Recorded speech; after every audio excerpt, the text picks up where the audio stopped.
What's going on, everybody? Welcome back to LTL Podcast. This is episode 101, and it is September 19, 2023.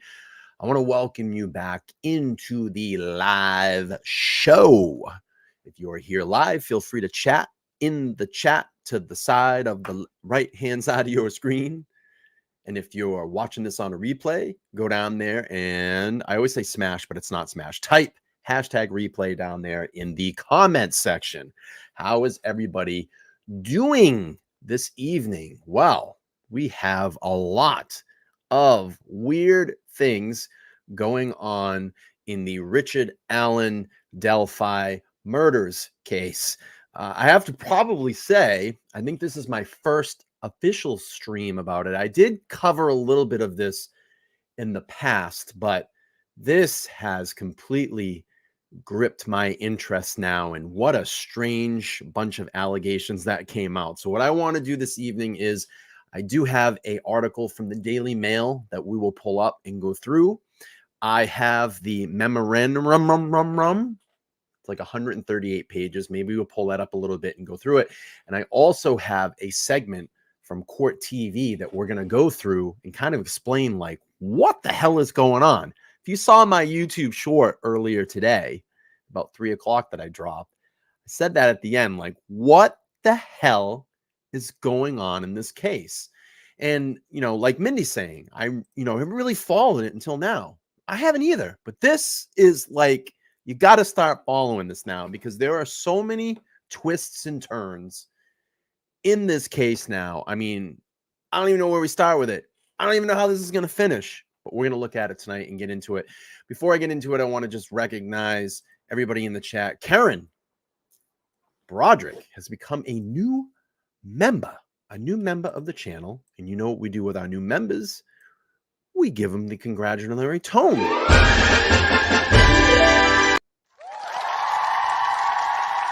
Thank you, Karen. And let's see, we have Bella in the house, Channel Mod, Danielle in the house, Channel Mod, Cindy's here, Brenda's here, Danielle throwing up the old trigger warning. We had Holly in the house, Missy's here, OCD, Lee and Steven Trainer's here,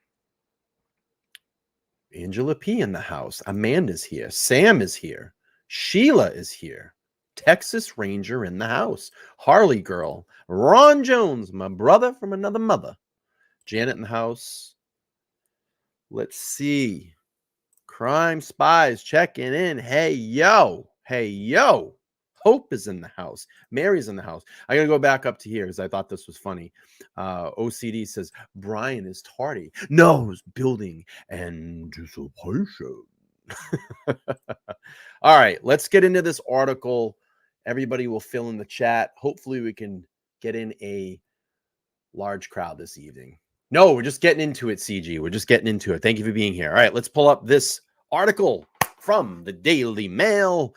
And it says, Delphi murders twist. Suspect Richard Allen's lawyer claims teen victims Liberty German and Abigail Williams were ritualistically sacrificed by a member of a pagan religion and white nationalist group called Odinism.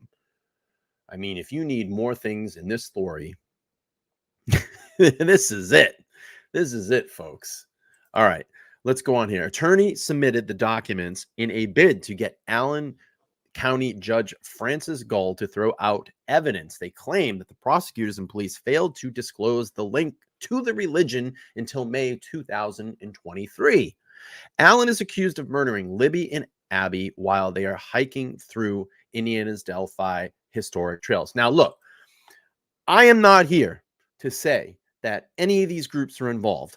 I am not here to say that this is a religious sacrifice. I am just reading the article, reporting what is being put out there right now, and you all will have to make all your free will decisions what you want to believe. But this definitely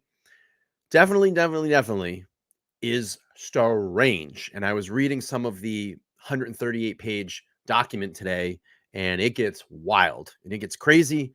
But this article kind of summarizes everything. And then, like I said, we'll get over to that court TV presentation that I want to play through. So let's look here. Lawyers for the suspected, the Delphi killer, claimed that Liberty German and Abigail Williams were ritualistic sacrificed in a bombshell court filing. Again, when I'm reading the article, I may not see the chat. I'm going to try to look up as best as I can, but I try to focus on the article so we can get through it. And I'll stop and do some regular checks here on the chat. But all right, we'll keep. This is kind of a long article, so we're going to try to move through this as much as we can. Unsealed legal documents sensationally claim that 2 teenagers were killed by members of a pagan Norse relation with white nationalist group called Odinism. Just give me a second. Do some housekeeping here. Ha ha! I thought that good old YouTube algorithm would get me, and they damn well did. All right. Let's try to fix that, and hopefully we can get through it. Richard Allen, 50, is accused of killing Liberty German, 14, and Abby Williams, 13, while they were hiking through Indiana's Delphi Historic Trail on the 13th of February, 2017. Let me just start a poll. Let's do this. Let's start a poll, because you know we like polls. We like that interaction. All right, let's see. Do you think that Richard Allen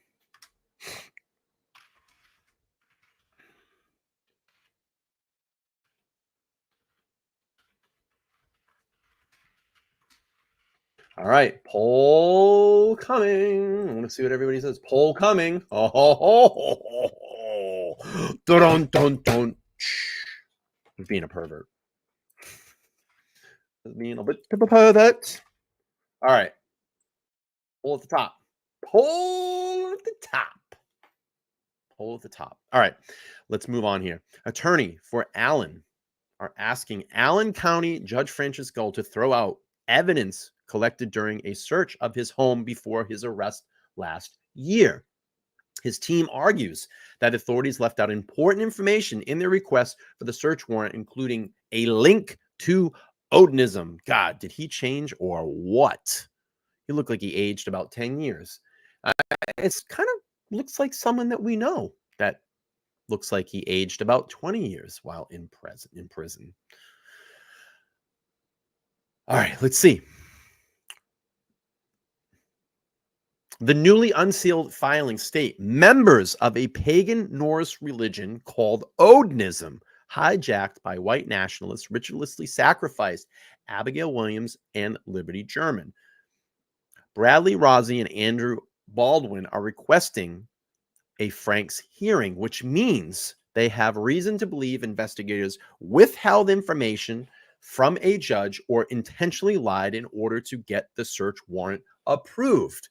Their filing, which is more than 130 pages, have questioned the validity of the search warrant and is pushing for Allen to be moved to a different facility in separation motion. It claims that a report by the FBI Behavioral Analysis Unit found the individuals responsible for the homicides were involved in a Nordic belief due to either incompetence or a concerted intentionality.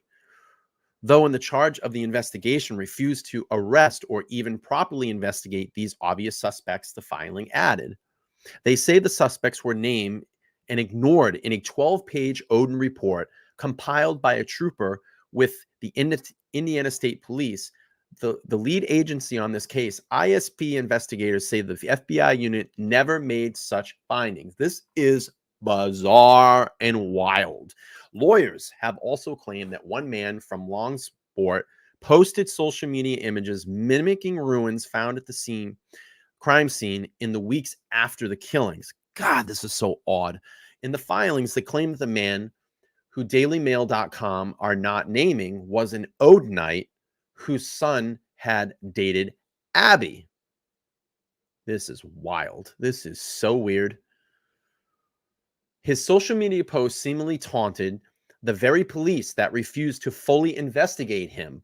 The documents added, the defense believes that the court will be shocked at the number of clues or Easter eggs, both before and after the murders, that openly posted on his Facebook page that pointed the fingers to his involvement in the murders. What the fuck is going on? They say cops cleared the suspect within 30 days of the murder, despite their absolute obsession and fascination with ruins. It also claims that there was an image which mimicked the crime scene on his social media. He was cleared as a suspect in spite of the fact that the ruins found on Facebook page mimic ruins found at the crime scene that had not been released to the public, the filings say.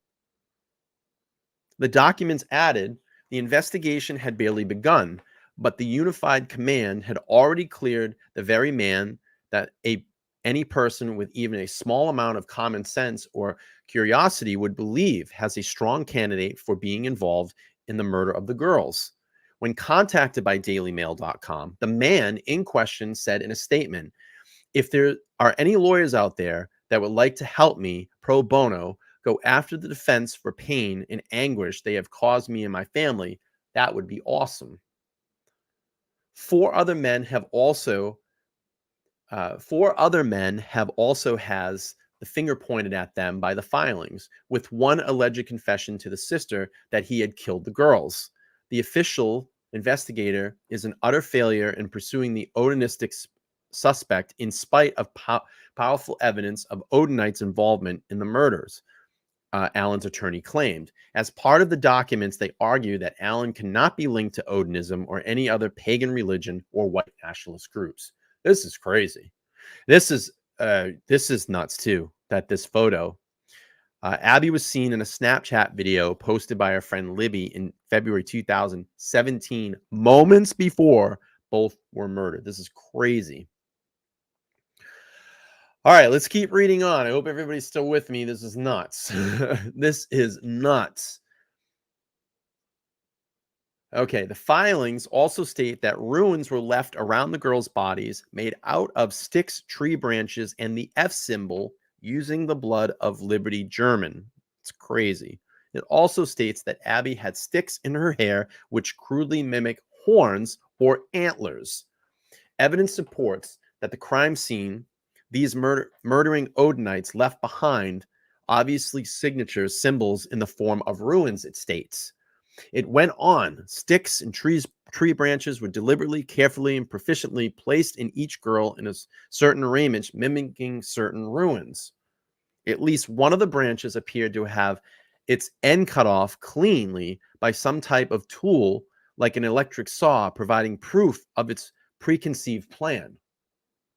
One trooper is quoted as saying of the crime scene, "It seems to me to border on almost satanic type of worshiping, sacrificing, but I can't really wrap my brain around it." This starting to remind me of like West Memphis 3, right? Remember West Memphis 3? It was like a very ritualistic style killing. I mean, remember that case? I mean, this is totally reminding me of that. This is wild. This is crazy. And I'm sorry, there might be some triggering things that we're talking about this evening, but it is part of the case, and it's an article we can read here on the newspaper or online newspaper. But it reminds me a lot of West Memphis 3. What I'm hearing here, it's crazy. It's totally crazy. So lawyers for Allen argue that law enforcement abandoned the obvious correlation between the crime scene and Odinism despite the obscene amount of evidence. The new documents also urged that Allen is innocent and had nothing to do with the crime. Now, let's say, maybe Allen is involved in this type of religion. I don't know. I'm just speculating. I have no idea. Maybe he had some assistance from some people. Maybe he is totally innocent. And this was a ritualistic type of killing. But it's interesting information that's coming out, as I read through it, as I've read through this. It's strange. It is strange. It states that no forensic evidence links Allen to the scene and claims that there are Odinite suspects ignored by police. A professor was consulted by the authorities, and it stated that it was not Odinism nor any type of cult worshiping or any type of group that would have conducted the crime. They also claim that investigators are now unable to identify the professors and may not be able to figure out who the professor is. Hey, Carrie, by the way, did you get the email that I sent you? If you haven't, check your email. It is odd and it is strange. Very strange. I don't know if you read it, but check it out. Let me see if it's up here. Allen's lawyer argued that following the assessment of Odinism angles was essentially abandoned. They also claim that a former top cop sent a letter to prosecutor. Yeah, you got to go, Carrie, check your email right now. It is odd what I sent you. Check it out. It's kind of bizarre and odd. And that was sent to me very early in the day, knowing that I was going to be talking about this. They also claim that a former top cop sent a letter to prosecutor Nick McLaren, or McLean, or maybe it's McLean, stating that they were men who practiced Odinism in and near Delphi with another group in Rushville. So here's some clips here. It says on April 3rd, 2023, Richard Allen made a phone call to his wife, Kathy Allen. In a phone call, Richard M. Allen admits several times that he killed Abby and Libby. Investigator had the phone calls transcribed, and the transcription confirms that Richard Allen admits that he committed the murders of Abigail Williams and Liberty German. He admits several times within the phone call that he committed the offenses as charged. His wife, Kathy Allen, ends the phone call abruptly. Soon after, attorneys for Richard Allen filed an emergency motion to modify safekeeping order. In that motion, the defense states that Richard Allen's mental state has declined because Westville Correctional Facility is unfit and that he should be removed. Defense also makes allegations that his mental health has declined to the point where Richard Allen has been deprived of his constitutional rights to assist in his defense in this case. Hello, welcome in, everybody. Come on in and hang out. Oh, my voice cracked. Oh, come in and hang out with us. We're reading over this wild story of the Delphi murders. Richard Allen was wetting down paperwork he had gotten from his attorney and was eating it, and he was refusing to eat and refusing to sleep. He would go days on end with refusing to sleep. He further broke the tablet that was used for text message and phone calls. He went making from up to 2-hour phone calls a day of April 3rd, 2023, not making any phone calls at all. To date, Richard Allen still has not made phone calls since April 3rd. On April 14th, Allen was evaluated by 2 psychiatrists and 1 psychologist to discuss his turn in behavior and whether they're not there for the need of involuntary medication. The panel would also discuss moving Allen to a different facility that has a psychiatric unit. From the meeting, it was determined that Allen did not need involuntary medication and that he did not need to be moved to another facility. Since that meeting, Allen has begun to eat again and has begun to sleep. His behavior has begun to return to what it was prior to taking the admission on April 3rd. All right, moving on. Rushville's ex-assistant police chief, Todd Click, who is now retired, said that in a letter that he and the two officers had connected both groups of men to the murders.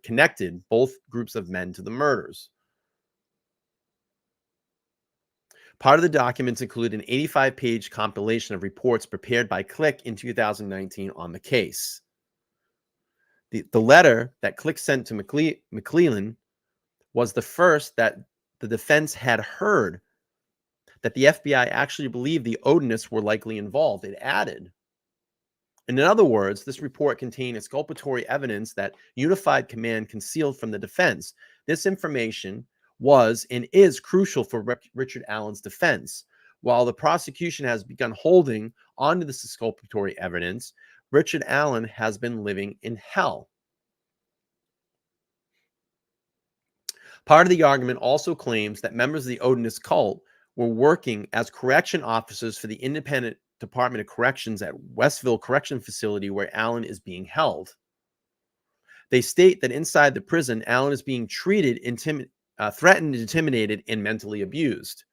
Prosecutors previously revealed that Allen admitted to his wife that he had killed the teenage girls 5 times in prison phone calls.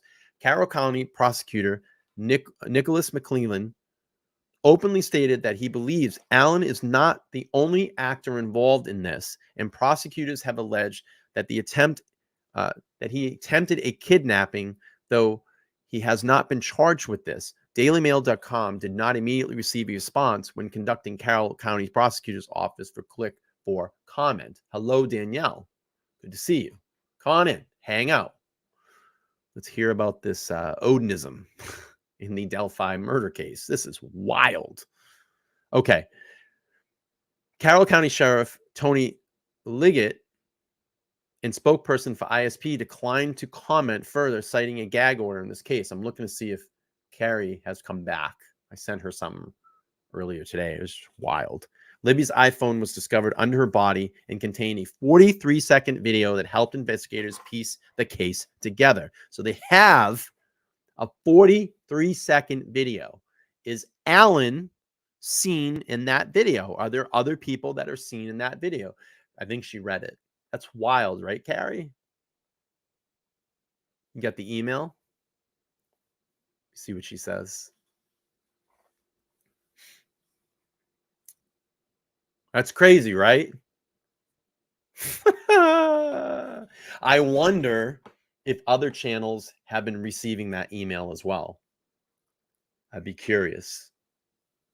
But it definitely looks like someone wrote it from a public relation department that is in a foundation. It was well written, well presented. Doesn't seem like bullshit. It's really weird, though. It's strange, right?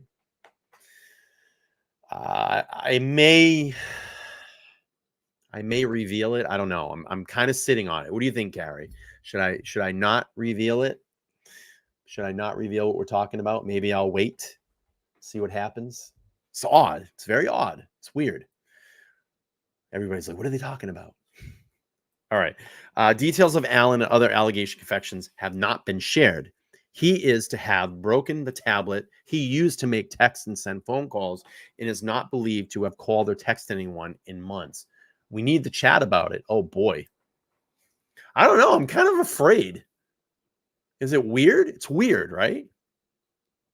Search warrants also show the investigator search in the home of Delphi. Yeah, do a little research for me, Carrie. I mean, I looked it up a little bit. I definitely checked it out, what the organization was, the organization that was reaching out. So, I mean, it's legit. It's just a little weird. Search warrants also show the investigators searched the home of Delphi, including outbuildings and shed in Allen's car, looking for firearms and knives. They also scored the home for electrical devices, clothing, and specific cell phone. Law enforcement recovered numerous items, including boots, multiple knives and sweatshirt, multiple cell phones, an iPod, hard drive, laptop, and other electronics. Gee, sounds like a case that we follow a lot. A lot of those items were found in that case.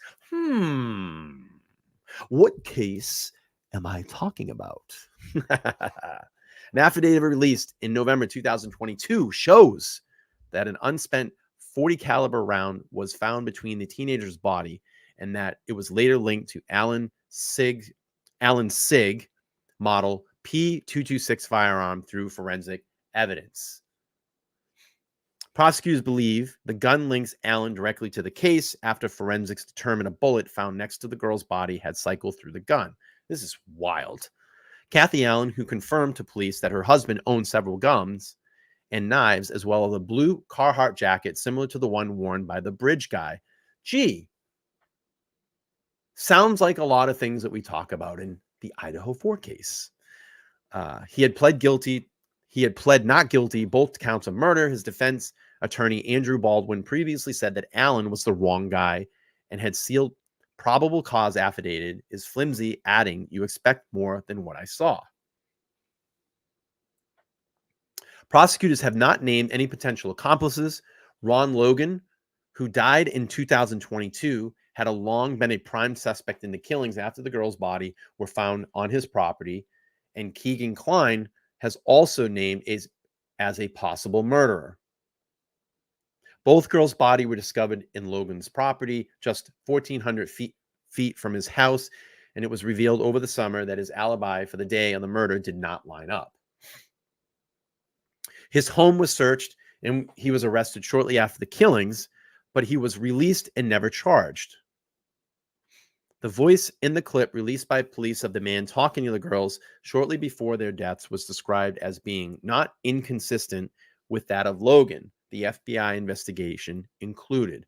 This is wild. This is wild.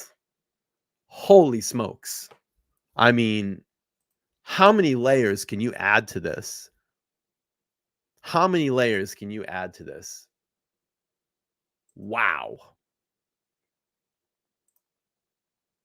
When I read that article today, I was like, how do I even process all of it? Like, what the hell is going on?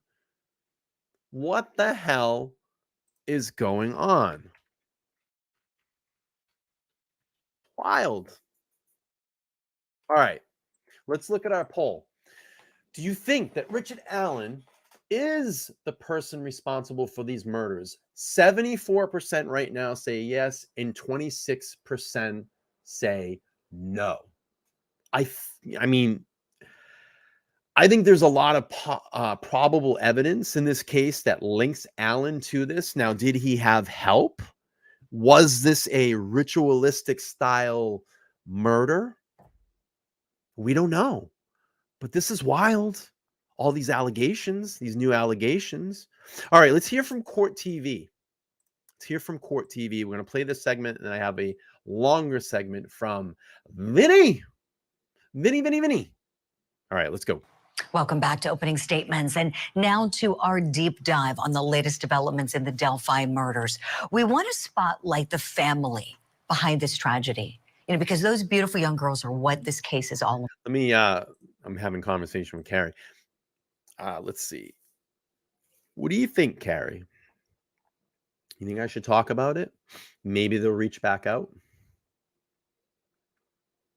I mean, I could read it. I could read some of it. It's odd, right? Maybe we'll talk about it here in a minute. But it's odd. Well, I have it. I have the document. All 138 pages. It's right here. I got it. And I'll do this. If anybody wants to read it, you can read it. There you go. Star it. I got it. I'm already on it. You can find stuff. It's the interwebs. All right, let's go back to this video, and then I'm going to talk about what I received today. About Abby Williams and Libby German, and their deaths have rocked that small community in Indiana where they were living. And their respective families have been coping with the media attention in different ways. Libby's family, for instance, has been really leaning in, very publicly calling for justice, including her older sister who dropped the girls off that day. Libby would always ask me to take her to places like, can we go to McDonald's or can we go to Lafayette and go to see a movie? And it seemed like I was always saying no because I didn't want to go all the way to Lafayette, or I didn't have money to pay for it. So yeah, this time I've decided I'd said no enough that like I could handle taking her this time. Do you regret that? Yeah. Sometimes I wish I would have been a mean sister and just said no. We want to welcome in a very special guest. She was in that car interviewing Libby German's sister, and she's in the studio this morning. Investigative journalist and the author of the book Down the Hill, Susan Hendricks, is here. Susan, good morning. Wonderful to see you. Good morning to you, Julie. Looking back at that, because that was 2019, and just how young Kelsey was. I mean, thrust into this, as you know, in 2017, just 18 years old. So all of a sudden, she's the advocate for her sister, Abby and Libby, and also living with the guilt, thinking, what ifs, or I wish I could have done something different that day. Obviously, none of this being her fault. She has since been fighting for other families as well. Right. You know, she's been a tremendous advocate. I mean, she deserves an advocacy award. She really does. Absolutely. You know, and the family, they've been very open with you.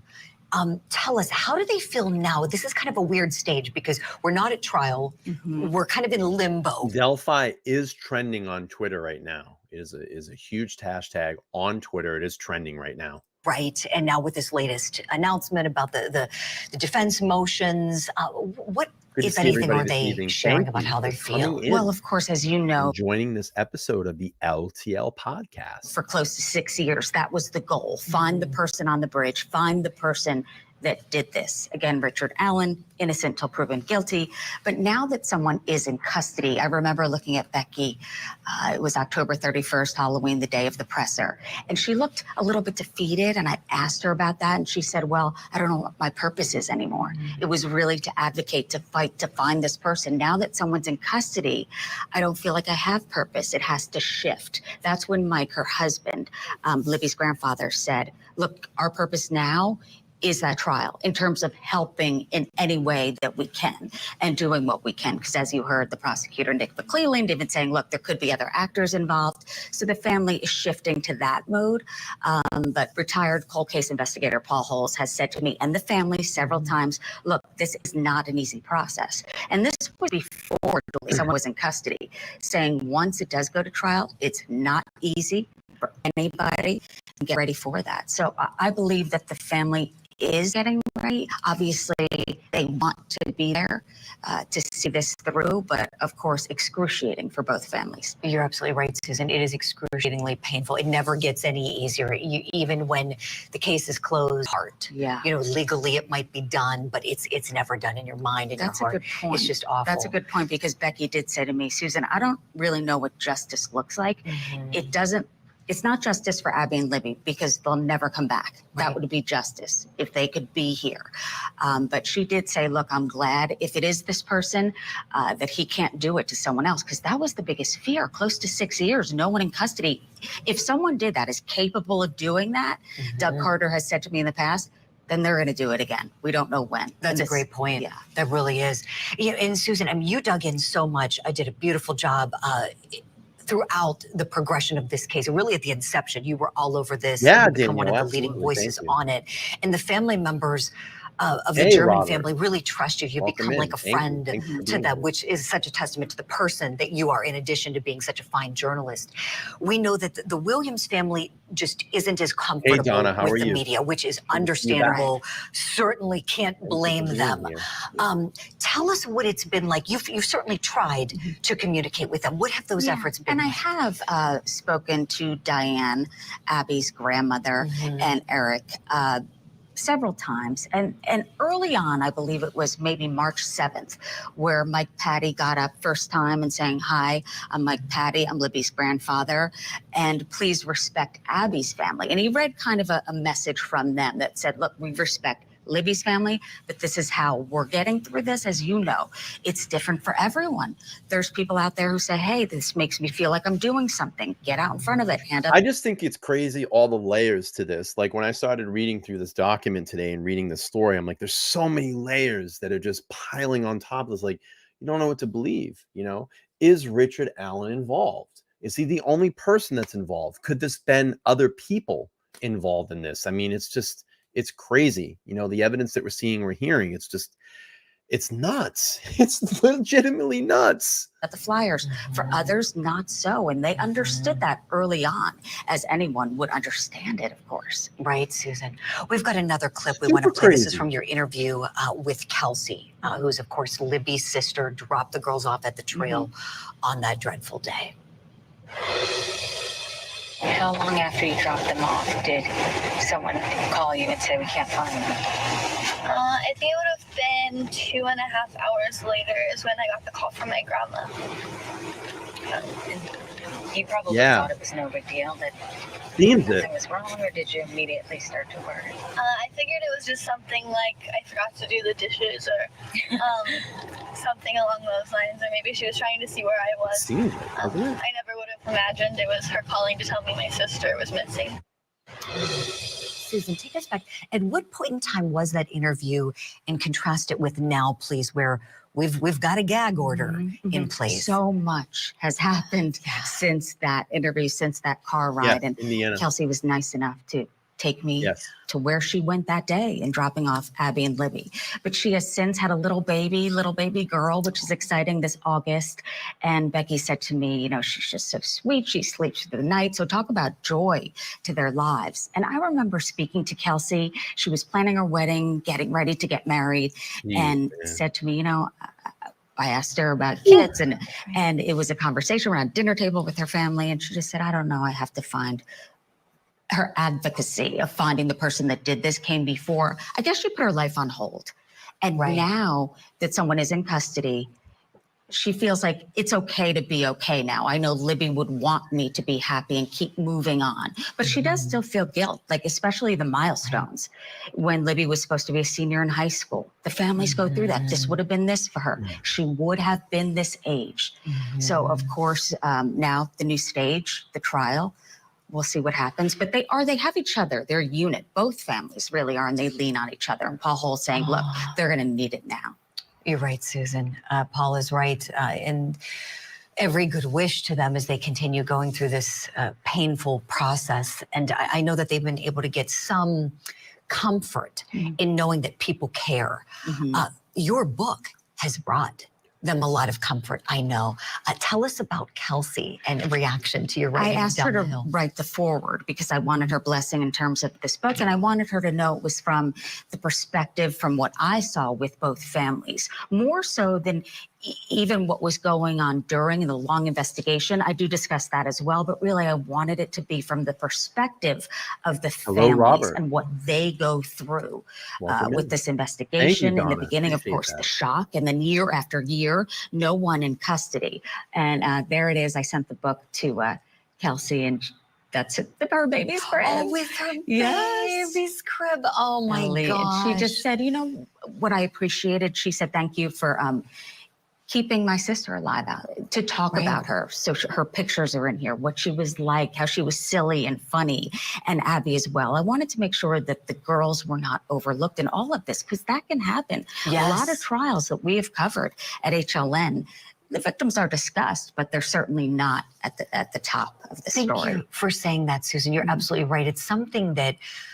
I've always tried to be constantly mindful of at Court TV, because you're right. It's very easy to get lost in the process. Trials can be exciting. There's so much evidence and other matters that come up. But you're right. At the heart of this are two beautiful people who deserve to live. And so keeping them at the center of it has to be very, very comforting to the family members. And I'm assuming that the Williams family felt the same way. Did they share that same sentiment? They did. And what I remember Diane saying to me, which stuck out, was how close they got with the Abby and Libby Memorial Park that they built. They all came together and helped build that. They had volunteers there, donations.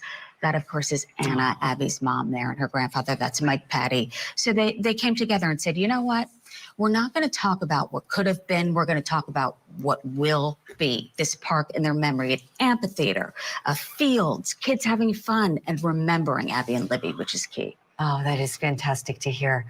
Susan Hendricks, you are going to be continuing this conversation at CrimeCon in just a couple of days. Would you tell everybody, please, the panels that you're moderating? All right, let's go over here to another video. Vinny! Let's bring in Vinny. Vinny. All right, let's go back. But first, before I play this, let's do this. I received an email today.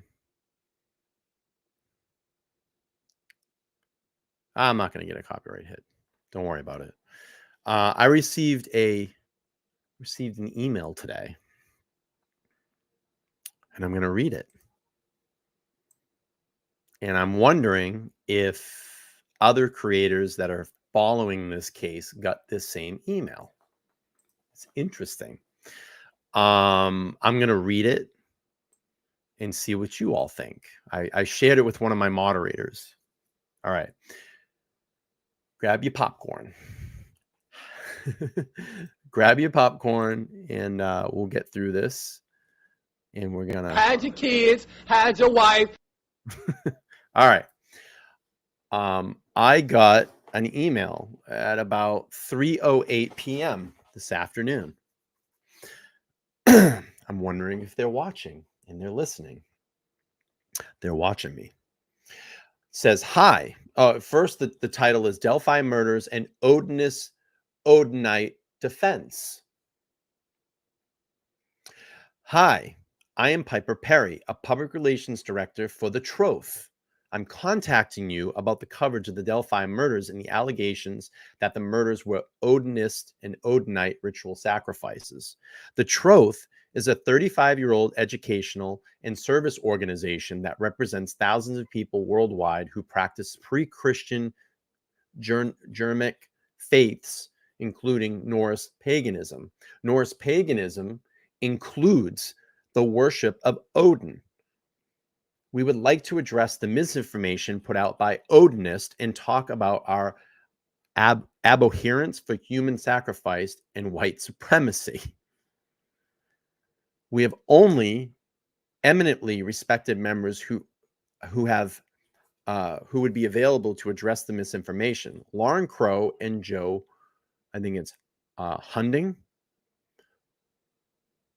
Lauren Crow is president and CEO of The Troth, and the oldest and largest international heathen organization. For over 20 years, she has diligently worked to spread the message of inclusive heathenry to fight the growing tide of white supremacy in the religion. She is a co-host of the Heathen Historic podcast, in-depth look into the history of modern Germanic and Norse paganism, including its roots and problems with bigotry, and have been featured on Expert on the subject of the Ministry of Ideas, a podcast by Harvard Divinity School. Ms. Crow is available anytime this week after 6 p.m. Eastern and is all day Friday, September 22nd. Joe Hung is the director of The Troth in Prison Services. As a retired correctional mental health professional, she has worked through the inside and outside prisons to help spread positive spiritual and mental growth to help the cycle of and create good citizens upon release. She works in a fast-growing network of chaplains and over 100 state federal prisons, as well as the county jails in the United States, to help counter white nationalism gangs disguised as religious groups and promote inclusivity, heathenry. Ms. Hunting is available upon request. The Troth in Research Services is a resource for those incarcerated felons who state they either are on the path of heathenry or are interested in learning more. The correspondence also is a means of communicating inclusively, is opposite to exclusivity of other groups, such as Odinists and other white supremacist groups. Piper Perry, Public Relations Director, The Troth. It's crazy. It was wild. It was wild. So I don't know. Maybe I'll reach out. No idea. I'm just so confused in all of this. It's weird. It's weird. What's everybody saying? So they're saying that they battle against white supremacy. No, it's not spelled Piper Perry. I already looked up that Piper Perry. It's a Perry with a Y. Yeah, maybe I'll reach out to them, or if they want to reach back out to me after hearing this podcast. Yeah, no, it's not that Piper Perry, Mary.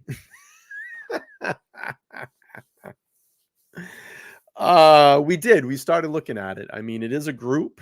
Let's see. It is a group. Maybe I'll reach out to them and see what they're about. I just don't want to. Here's the thing. I don't want to give a platform to said white supremacists. I don't want to give any type of platform to anybody like that. So I got to be very careful in all this if I'm going to have any of these people on because I don't know anything about them. And if this interview or this conversation goes south, I don't want to be involved in anything like that, So here's the Troth. If anybody wants to look it up, it says it's the oldest and largest international inclusive heathenism organization with a free library of associated resources on their faith. If you want to check them out, you can just Google it. It's a nonprofit organization. There's mixed results around it. I just don't want to be giving a platform to someone that you know what I mean. So anyway, let's get to Court TV. Let's see what Vinny has to say. Let's go through this. Richard Allen appears on the scene. I'm gonna go. The case became known as the Delphi murders. The setting, a small Indiana town of just 3,000 people. On February 13th, 2017, Libby and Abby went hiking. The two teenagers were good friends and had the day off from school. Yeah, I just don't want to be, listen, anybody can say what they want in an email, say they get a platform, they start saying stuff that I don't want put on this podcast. I'm all about free speech. I'm all about putting that out there, but I just don't want to have any. It is wild. And I'm just curious if any other creators got that email. Why my podcast? Anybody else? If anybody else that's covering this, why, literally this is the second podcast I think I've done on this subject. And I just find it strange that I get an email like that. It's weird. And I wonder if any other, and I'm wondering if there's any other creators that are reporting on this have gotten that email too. If it's just kind of a formal email that they send out to try to get ahead and get some PR on this, to try to curve it. So it's interesting. It's interesting. I've heard stuff like this before with like the Church of Scientology. They've reached out to people and tried to clear, PR and stuff like that. So,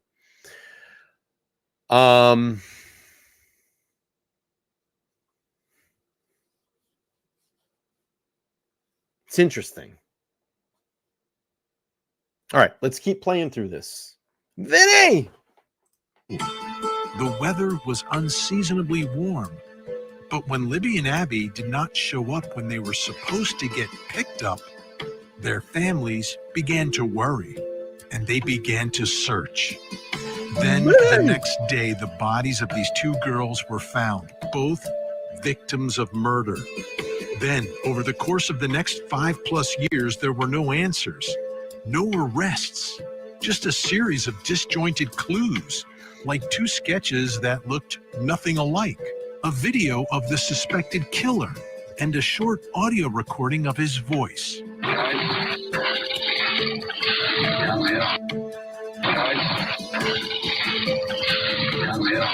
Then things got even stranger when police said they were looking for anyone connected to an Anthony Schatz social media account, which was not connected to the male model in the photos, but connected to this man who was arrested for child porn.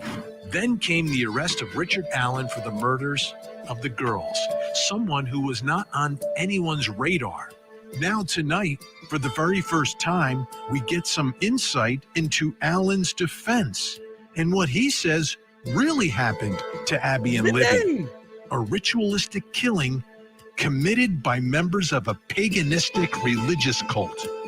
Tonight, we take a look at this unexpected, shocking twist as we continue to investigate the Delphi murders. My back is killing me. Yeah, so if anybody missed it, I actually got an email from one of these said groups that's has a public relation department today. They said that they have people that I could reach out to, and if I wanted to speak with any of them about their religion. And again, I'm not making any assumption here that this is religious based. I am just reporting and putting out there what has been said in this case. I'm leaving it all up to you to make your determinations. Yeah, I need a new chair. It's on its way out. But it's odd that I got my stopper actually doesn't even stop anymore. It just goes back. But it's odd.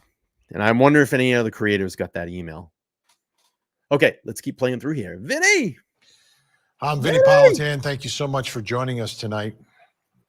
This next hour, totally Vinny's like, unexpected. What the fuck, man? Completely out of left field. No, I mean, let me just get this real quick. No, when you kind of read the email and you see it, it seems very legit. It seems like it's written from like a public relation stance. It seems very official. There are contacts to reach out to specific people in that organization. That's like public relations or, you know, a president of a division. I actually passed it on to one of my moderators. She took a look at it and said, hey, it seems pretty legit. But I don't know. You know, I just don't want to have people on that have any ties to. And I'm just only speculating. You know, they may be watching the podcast right now, but I don't know anything about them. I only can see what I hear, if you know what I mean. And I just don't want to put anybody in my platform that has any specific ties to like a hate organization or anything like that. So, you know, you just gotta make sure. All right, let's keep playing through here. Something no one here at Court TV, no one on this program was anticipating.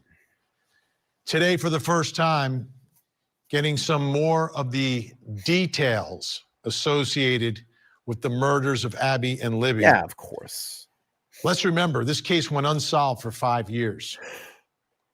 Excuse me. More than 5 years. And it was heartbreaking, but it was frustrating. It seemed like this was a case that could be solved. Small town, not a lot of people in and out of the area where these murders took place. You had some witnesses who saw things. You had evidence that was left at the scene. You had people who were there and people who said that they were there. But it took more than 5 years. Now, they investigated several different theories here because anytime you look at this case, there's very suspicious people. I know. With some so many layers, dude. There's so many friggin' layers, bro. Connection to these two girls, including a child pornographer. You've got another man who's got a questionable past. His property is close to where everything is found, but lies about where he was on the day and the times of the murders. So you had things that seemed like obvious places to go, but it was frustrating, but it was confusing at the same time because then we had a video of the actual killer, but they couldn't. And then they had sketches. Well, if you have a video of the killer, why do you need sketches? And then there were two sketches, and they looked nothing alike. And then all this hubbub about some social media profile that they were very interested in. None of it made any sense. There was no connecting the dots to all these things, but it seemed like there was a lot of information, enough to solve the case. Seriously. And then it's insane. Richard Allen appears on the scene. And all of us who've been covering this case and looking at every piece of information that was made public said, well, who's this guy? Where did he come from? Apparently, Seriously, I mean, even when this case started, there were so many layers to it. And now with all this new information, it's like, I don't know what to believe. I don't know what to believe anymore. local What is going on, CVS. man? But then as we went through the pages of some Oh, of the really? affidavits, Okay, we better. learned that this is someone who Patsy was yeah, there maybe. that day and told a member of, Could it be a I Patsy? guess it was law enforcement. It wasn't necessarily the people who were investigating the crime, but somebody connected Could to be the a park system that Patsy. he was there that day. Like immediately said he was there. And then you look at him, and then you look at the guy in the bridge and you say, well, kind of the same build. Maybe we should follow up with this guy. But they didn't until they took another look at the file after 5 years and then said, oh, maybe we need to look at this guy again. And then connected him allegedly to the scene through ballistics, an unshot casing that came out that's found at the scene, a bullet that's found at the scene that they can connect to a gun that he owns. That's how they're going to connect him. Plus eyewitness testimony, plus the video on the bridge. That's how they're going to try to prove that he's the one that did it. But today, like I said, unexpected, out of left field, 130 pages worth of information in just one of the filings that was released publicly before it was then subsequently sealed from the defense. And the defense is laying out all the information. And the headline in all of this, which we're going to deal with first, is that they are pointing the finger in a very specific direction as to who's responsible for this, and it's not Richard Allen. It's some sort of a religious sect/cult that follow Odinism. And it was a sacrifice. Hey, I just want to stop this for a second. Let's do this. I need you all. I was just checking someone out, and they work hard on their channel, and they don't have many subscribers, and they got a nice setup. They do nice lives. It's someone that's in my chat right now. I want you all to do me a favor. Take a moment. Let's take a pause here. Let's check out this channel. I was just looking at vetting through it. I like their lives. I like their setup. They do nice thumbnails. They have a great presentation. Let's do this. I'm going to drop a link in the chat. Go give Crime Spies a subscribe. Let's get her a boost in some subscribers over there. I was just looking through her channel. Looks like she works really hard. She's got a nice background, a nice setup. Her presentations are nice. Let's do this. Let's give her some love. If you all can go. She's only 129 subscribers. Looks like she's working hard. She's got she needs some love over there. She's got a nice little setup. Looks like she works hard on her channel. She puts together good presentations. I was just looking through it. So let's give her some love. She works hard. Her thumbnails are cool. Let's just do this. And she's always over here. So what I want everybody to do, go over to Crime Spies. Let's give her some love. She's got great thumbnails. Her presentations are good. Her content looks great. She works hard. You can tell. This is someone that cares about their channel. She's got good lives. When you go in and look at her lives, she puts together good presentations. She's got good commentary. And yeah, I was just peeking on her channel. She does some long streams, yo. 7 hours. She'll do those long streams. But she's got some good stuff. Nice presentations. Goes through. The titles are good. I did not. Long court case, the trials. Right? Let's give her some love. Crime Spies. Crime Spies. Let's help her out. Get her some subscribers. Okay. Let's go back here to the presentation. Wow. And they also released in the 130 pages, love, and we'll guys. go through some of it tonight, Let's get her a boost. what the scene was described like. And they submitted pictures, but those have not been released publicly. But they describe what happened to Abby and Libby and how their bodies were found. And the description does seem very ritualistic. And we had heard murmurs about that. But now, for the first time, the defense... I mean, she's always in here. She's in the chat. She's super respectful. Let's help her out. She works hard on her channel. She's got great thumbnails, great titles. When her background is presented, it's very nice. You can tell she cares about her channel. Let's give her a boost. And give her a boost. Their motion that they filed and the evidence that they're trying to use to support it are calling on all the stuff from the investigation that they say, wait a minute, all of this was happening. There was an investigation into this religious cult or sect and the people involved in that. And it was never followed up.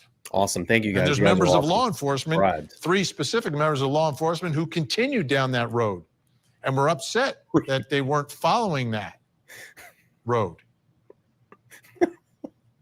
But now here we are. Richard Allen is accused of doing all of this by himself. The defense says he did not. And then they're pointing the finger tonight. So what we're going to do in the next hour is go through some of these allegations. We're going to be on this all week because there's a lot to go through from a lot of different levels. But let's begin with this allegation that this religion has. When you get to 20,000 subscribers, you never forget LTL podcast, because everybody likes to get to 10,000 and then they ignore me. They don't talk to me anymore. I drop their links. I boost them. I give them boosts, and they get their 10,000 subscribers and they take off on me. They don't want anything to do with me anymore. All right, let's keep playing through this. Vinny! Something to do with what happened to Abby and Libby, or everything to do with what happened to Abby and Libby. So this is from the defense motion that they filed in court. Take a look. Members of a pagan Norse religion called Odinism.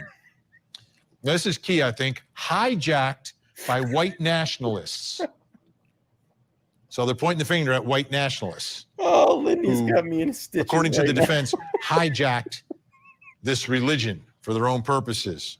Odinism. Ritualistically sacrificed Abigail Williams and Liberty German. That is the headline. I'm sorry, guys. Odinism is the pagan religion referenced above, and its followers are called Odinists.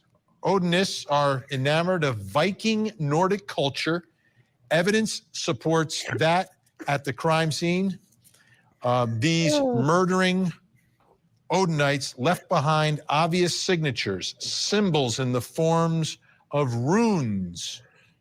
These runes were formed with sticks, fashioned with tree branches, and painted using the blood of Liberty German. This is sick stuff, folks. This is sick. Sticks and tree branches were deliberately, carefully, and proficiently placed on each girl in a certain arrangement, mimicking certain runes. At least one of the branches appeared to have its end cut off cleanly by some type of tool like an electric saw, providing proof of a preconceived plan. Additionally, the blood of Liberty. I'm trying not to laugh because this is a very serious subject and I don't want to be disrespectful to it, but Lindy has me going right now. I'm dying. German was used as the paint to mark a tree with a rune that looks similar to the letter F. Thank you. With a simple Google search, these runes would be identifiable as one of the many calling cards of this pagan religious cult. Okay, let's dive a little deeper into this. Joining me tonight from Washington, D.C., retired police commander, host of the Profiling Evil podcast, also an expert in cults and types of cases like this. Mike King is with us. Mike, great to see you tonight. This is extremely surprising. Wasn't expecting it. Yeah, you know what, Bella, that's kind of what I started thinking when I read that email. It's odd. It's a very odd email. We go back up here. Lindy says, you can't unsee it. Subscribe and excited to check her out. Thanks for supporting your supporters, man. Yeah, absolutely, Lindy. You can't unsee it. I know you can't unsee it. But it's weird. You know, when I read it, that's exactly what I thought when I read the email. That's why I want to be very careful. I want to be very careful about this if I let these individuals on the podcast. All right, let's keep playing through this. We're going through a lot tonight, but let's start with this I know, description Bella. of the sticks and everything else, and this religion, Odinism. My understanding, Odinism goes back a long, long way. Look at this detective. Yeah, I mean, I remember looking at Odinism as part of looking into pagan belief systems, and it is. I mean, this Odinism is separate from what you'd see in Judaism or Islam or Christianity. It's a real focus on these Nordic and Germanic gods. So think, for lack of a better example here, think of Marvel Comics, because that Thor, the guy with the big hammer, and his little brother Loki, who caused all the trouble, they were the children of Odin. Their father was Odin, and he is this guy who gave up his eye in search of more wisdom and other kinds of things. And so as people look at these different worship systems, you have people that are looking at monotheistic belief systems, like many Christians do, one God out there, or you have polytheist. Let's check on the poll at the top. Poll right now, 42 votes. Do you think the murders were a ritual sacrifice? 30% say yes, 70% say no. Absolutely, Danielle. Absolutely. I'm hoping that I get more people interested in this case. That's what I'm hoping that we can do here. Religious belief systems that look at many gods. I'm telling you, I think there's obviously something wrong with this YouTube algorithm and alert system. Here's something strange. So I have a dummy account on my page just to see if I get notifications. I got notification today at about 4 p.m. this afternoon of a post that I posted on my community page 4 days ago. YouTube, your notification system sucks. You don't like live streamers. You need to fix it, because live streaming is the wave of the future. And if you want to compete with channels like Twitch and other streaming channels, you need to fix the system. It is crazy that I have 10,000, almost 10,500 subscribers, and only 83 people tonight are notified to be in this room and hang out with us. It is crazy. Fix your system. It sucks. It sucks. All right. Carrie says she don't even get my notification. I don't get your notifications ever. It's insane. And I'm sure you're subscribed, and I'm sure you have the bell notification turned on. Let's do this. Everybody in the chat tonight, let me know if you are fully subscribed and you have all bell icon notifications turned on.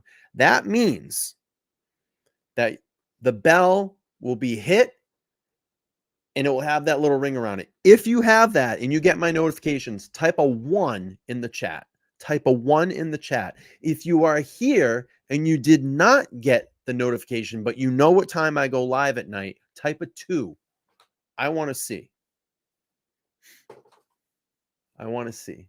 Ones. Okay, lots of ones. So the ones, you're getting my notifications with bells on. 2, you're not getting them, but your bell is hit and turned on. See what I mean? Their system sucks. People are not getting notifications. Look at this.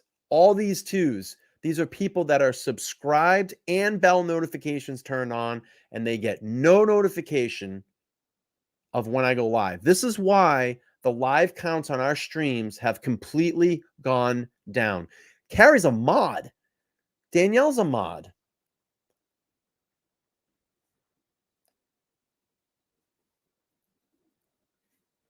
Super annoying. Crazy. William says he never gets them. So Janet says they get a 30-minute notice, but not always the live notification. I'm subbed from Cavalcante case, not turn on all notifications. I'd appreciate if you turn on all notifications. That would be great. If you could do that, CG. Thank you for letting me know how you got here. Zen says they don't get them. I got notified at 7:50 tonight, so Ron is getting them. It's crazy how they figure out how they're going to notify. This is what I mean. And I've noticed this, that our live streams, the viewers on our live streams have gone way down. And this is because the YouTube system sucks and they need to fix it. Sam says, William says, I turned on all notification now, though. Thank you. It says, I have no idea till an hour ago, to be honest, and I have all turned on. It's crazy. See, it's so inconsistent. She says, I usually just search to see if you're live. Well, I'm live every night about 8:30 p.m. Eastern Standard Time. And she says, I do think there's some crime spies. I do think there's some people that get boosted and others that get suppressed. Yeah, and a lot of people out there with these people in true crime, I can already tell you right now, if you're looking at someone that has 40, 50,000 subscribers and on a nightly consistent basis that they have over 1,000 people in their chat, it's bullshit. They're using bots. They're using bots. You can reset the settings. That helps often. Well, I wish we could figure all that out because I would love to get more people in here. Anyway, enough of my bitching. Let's get back to the case. Back to the case at hand.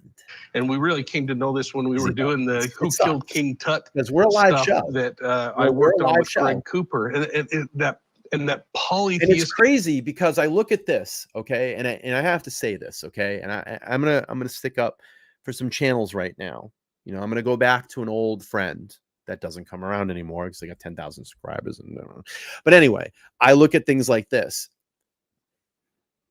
Myself, I'll throw Tanya into that discussion. Why is it? I'll throw Detective John. Well, Detective John's a different case. He just got started. But I'm going to say this. I'll go back to an old friend. She doesn't come around anymore. She's getting 10,000 subscribers. But anyway, for instance, Tanya, Titanium Built, her and I run very similar content. And I think her and I do a great job at what we do. I think we have great presentations that we put on. Why is it that channels that create amazing content, and I'll say that both of our channels are pretty damn amazing. She puts out great content. Why is it that we, for some reason, that copy this, that not copy, but present the same material and have better presentations than most of the other streamers out there that do true crime? Some people that just play videos in the background and keep their camera off, and their chats are full with like 3,000, 4,000, 12,000 people. Those channels get boosted and gain multitudes of subscribers, but someone that works their fucking ass off, like myself last night, that put together a 3-hour presentation to come live for an hour and a half, and we're literally titling the same way, we're covering the same subjects. I think our thumbnails are even better. Can't get a goddamn click on any of our stuff. Live streams don't get out, don't get notified. Can't struggle to gain subscribers. It's weird. I think Crime Spies is onto something. And we know there's a lot of fake bots. And we know there's a lot of fake subscribers. And I can prove a lot of that because no one in any consistency that I've ever seen on YouTube, because I look at this too. I'll use an example. There's a political person that is probably live right now. They have probably 1 million subscribers, but it's strange because every night that I click on their channel, it's consistently like 30,000 viewers on their live show. It's just weird. There's another true crime channel I follow. They do a live consistently. There's 1,000 people in their chat room every single night, but you can watch the chat. because you can see by the how slow the chat goes. There's no way there's 1,000 people in that chat room, because it would be bip, bip, bip, bip, bip, bip, and you have the power to slow it down, but they don't turn that on. That chat, if it had 1,000 people, would be like brrr, it would just be rolling. So I think there are some people that use bots. I think there are people that use fake subscribers. Why is it during the Danilo Cavalcante coverage where I live streamed almost 50 hours, 50 hours, and the largest group that I could only pull in on one night was 800 people, but someone that was late to the game by like 5 days just jumps in and all of a sudden they're getting 12,000 viewers? That doesn't make any sense to me. Doesn't make any sense to me. So, what do y'all think? I had to stop the video anyway, so for copyright, but we'll keep playing. The belief system is actually what led to Tut's death. So you can't discount these kinds of things when you hear them, and you really have to dig in and try to understand them. But you also can't go down a rabbit hole without evidence that's supportive of it. And what we're hearing is some pretty interesting stuff. And the description of Abby and Libby at the scene, I mean, it seems like there was some level of ritualism here. You're using this young girl's blood to paint some sort of a letter, and you're using these sticks to somehow subject tonight. So just beware of that. I don't know. Send some sort of symbol or something. It's really bizarre. Let me read the description of Liberty German, because again, this is tough stuff, folks, and it's and really got to be difficult for the families today as well, as they learn all of this. Libby was found at the base of a tree. So let's see. I like this. Cocktail Dress says, I think a lot of subs on those channels are dead subs. I know I have had to recreate accounts multiple times because I can't remember passwords. So I'm subbed to a channel with more than one account by accident. Yeah, that's fair. But I think there are a lot of goofy stuff going on too. It's just weird. You know, how is it that when I look at the live streams, like I looked at Danilo Cavalcante, right? There was literally maybe every night consistently between like 15 or 20 people that were maybe consistently live streaming that, or maybe down to like 10 people. So we jump in first really quick. We're on it right away. We catch Nick the Hat. We were like really one of the first people to start streaming the Nick the Hat stuff. Then JLR made his way down there. I had a conversation with JLR. He did his thing. He did phenomenal. I'm not saying JLR is using bots or anything like that. I don't think he does. I don't think he has dead subscribers. He works his fucking ass off. He does an amazing job. But he gave me permission through conversation. I could live stream. Literally, I think one night I was so proud. It was my biggest stream. I think we pulled over like 800 people. I was like, oh my God, this is awesome. And I was at the top of the search. I was just under JLR one night. And I think that was the night we pulled in like 800 people. Then all of a sudden, a couple people that hadn't been around jump in and start live streaming, and instantly they get 12,000 people watching. Dude, that makes 0 sense, bro. That makes 0 sense. I don't see it. I don't see it. All right, we'll keep playing through this. With 4 tree branches of varying sizes intentionally placed in a very specific and arranged pattern. This is the part that, again, gets even tougher. On her naked body. Libby's right arm was placed along the side of her body. One large tree branch had been placed on her left shoulder. This branch was so long that it extended above Libby's head several feet and below her legs for several feet as well.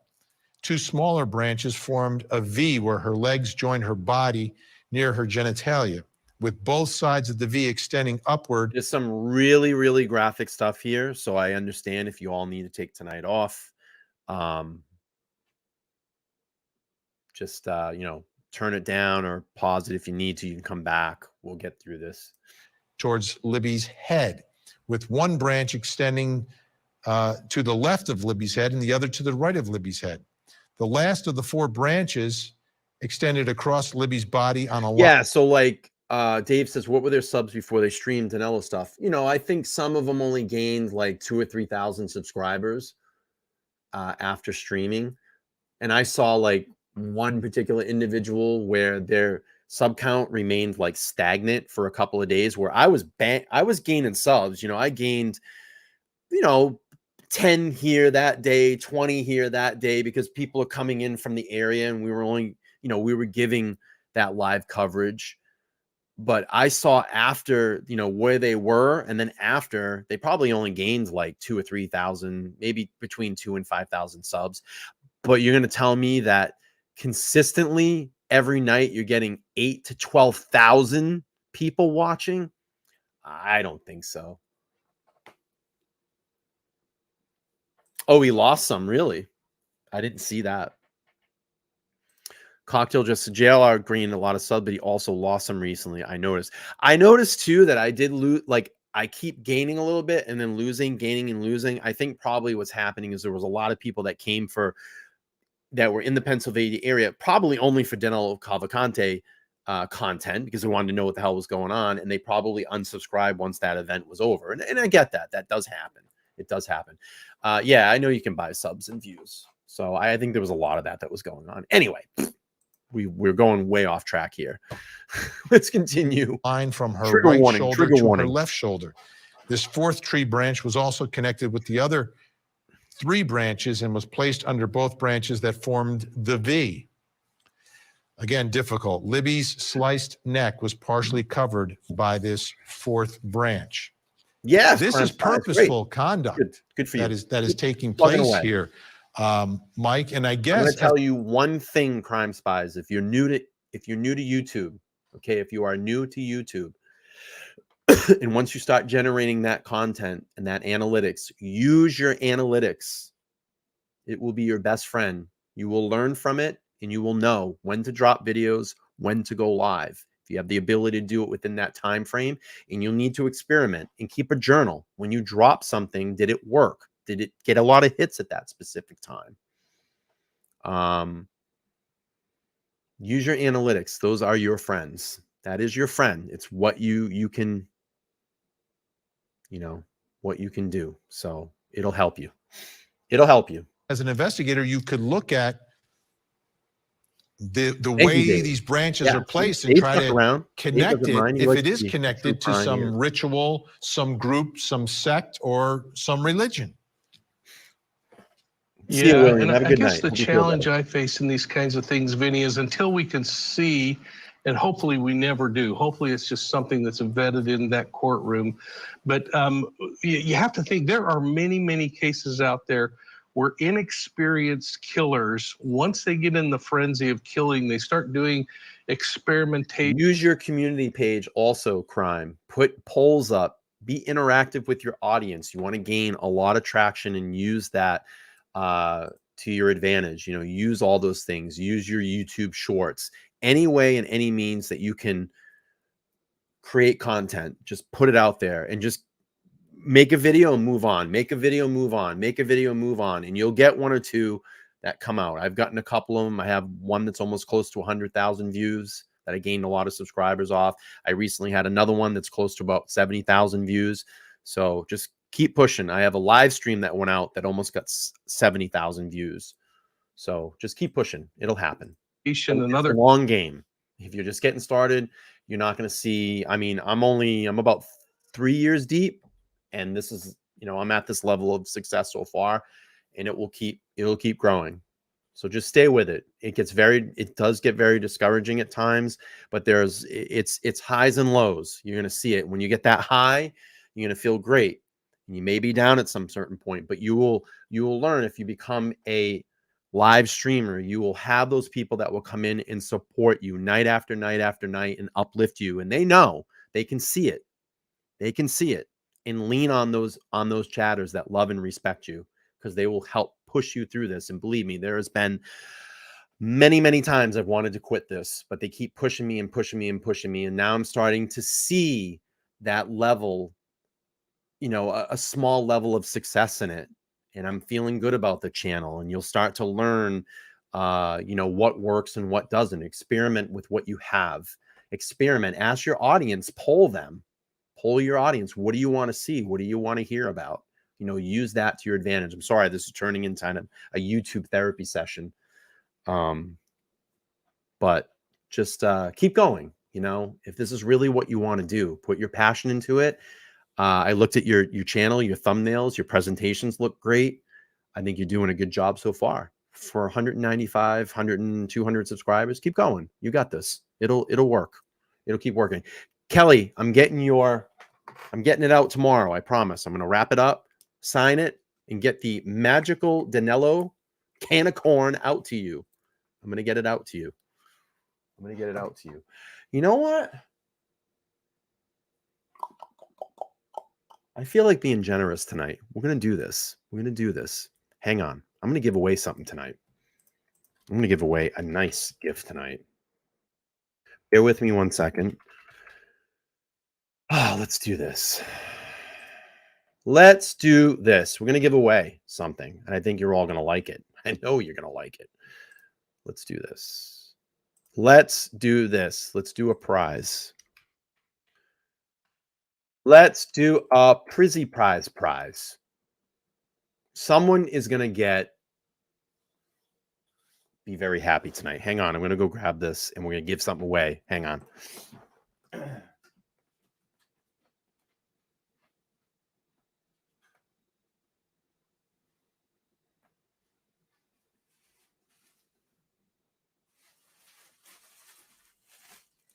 Oh, boy. I feel like being generous tonight. Now, ladies in the room and gentlemen in the room, you're probably going to want to pay attention because this is probably the hottest bag on the market right now. And I'm sure the ladies, once I mention this, will know. I'm not going to mention the brand name that makes it, but I'm going to tell you what it is, and I'll show you on camera really quick. And then you will have the opportunity to enter the giveaway for it. We're going to give something away tonight. But I will not give it away, and I will not start the giveaway until we get to 100 likes. I need 100 likes in the room. And this bag, it's a handbag. It's a luxury handbag. And it's a very well-known handbag. And I think once I show it, I think every lady in the room is probably going to freak out because they're going to say, I want one of those. So we're at 97 likes. And when we get to 100, I will reveal what it is. And then I will give the opportunity for every man or every woman in the room, if they would like to participate. Maybe the guys can give this to their wife or whatever, lover. If you have a partner, it's fine. Whatever your preference is. But we're going to do this tonight. And this is what I say. LTL here, we're an extremely giving channel. There's not many creators out there that do stuff like this, and not many creators that give back to their community like this. And I always say this all the time. I probably drop the most member chats out of any creator. No creator that I have ever watched in their live streams gives away anything. And they don't give away memberships like I do. I'm constantly dropping memberships, and we constantly have I'm looking at the bag, and I'm going to pull it out here in a second. It's an all black bag. It's very popular, and it's better than Coach. But I'm going to give this away. Okay. So what we're going to do is I'm going to give this away tonight. I need to I'm sure you all will know what it is when I show it. But it's called a tote bag, and it's by a specific company. And I'm going to give this away tonight to a lucky viewer. So I'm sure that you've all seen this. It's a super, super popular bag. And you're going to have the opportunity to get this tonight. And it's the mini. It has the strap inside of it. It's all black. It's authentic. And, I know this company well. So if anybody would like to enter for the contest, all I need you to do is put hashtag tote TOTE, hashtag tote. Hashtag tote will get you into the contest. And it is a free tote. You don't have to pay anything. We'll do this for the celebration of 10,000 subscribers. I will give back to all of you. Look at all the ladies. I love it. I knew I'd stir something up in here.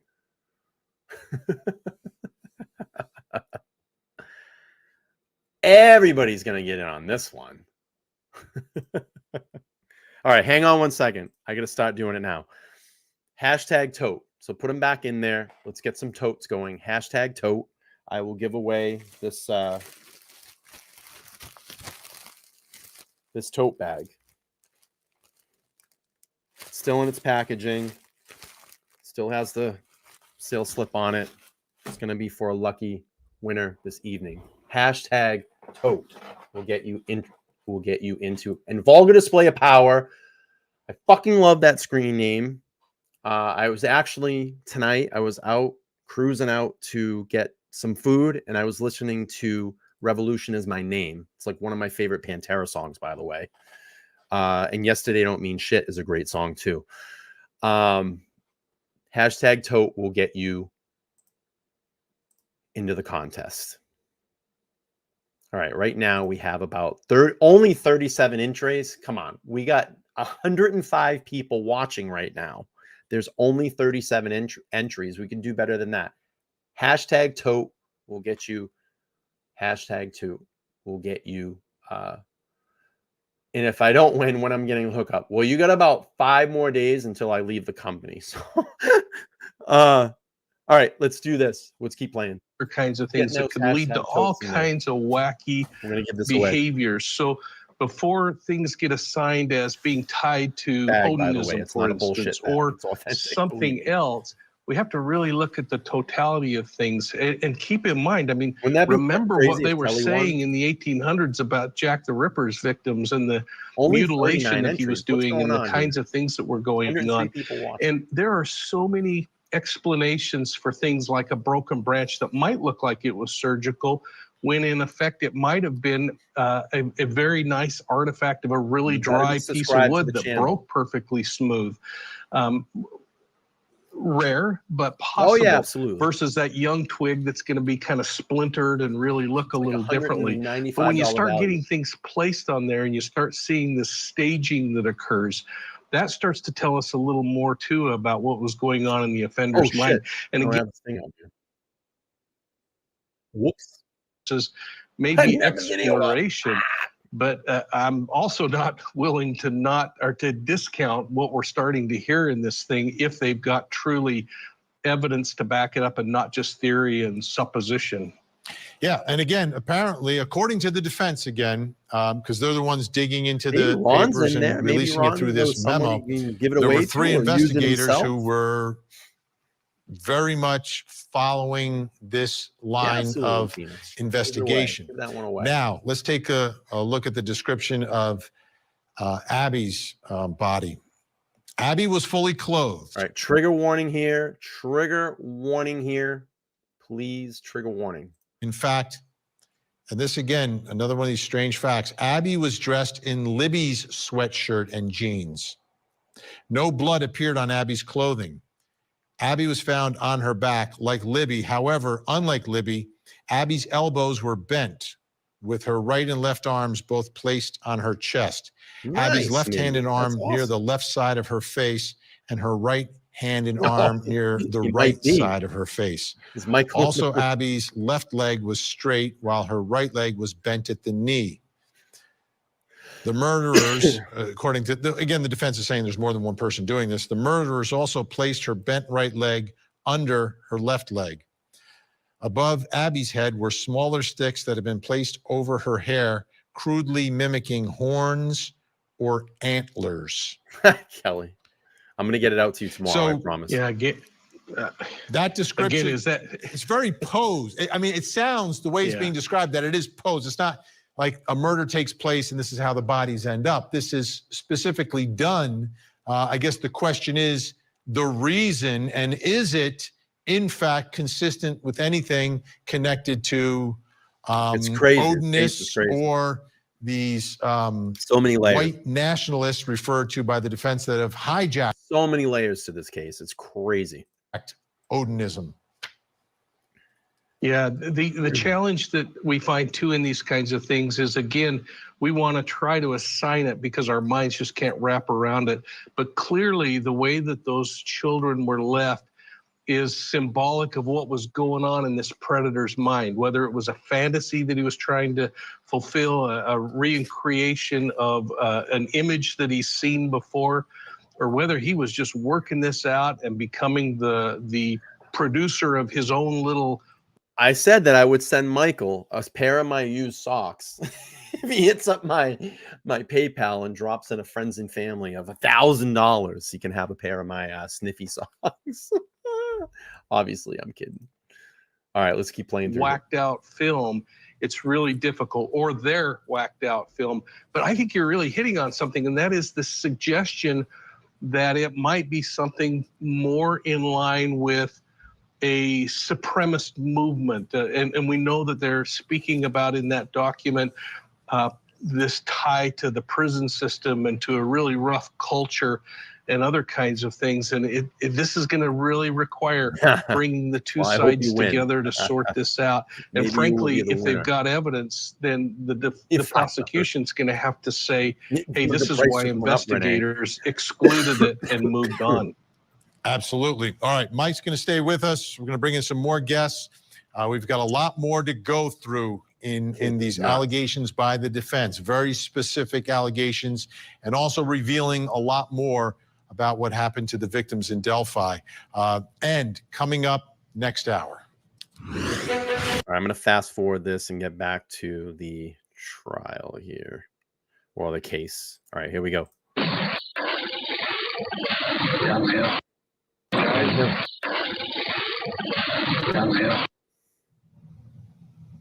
That's the voice and an image of the Delphi killer. At least that's what we were led to believe for all these years. So I'm going to give away the tote in about 20 minutes. We'll get through the rest of this video, and then at the end of the stream, we're going to give away the tote.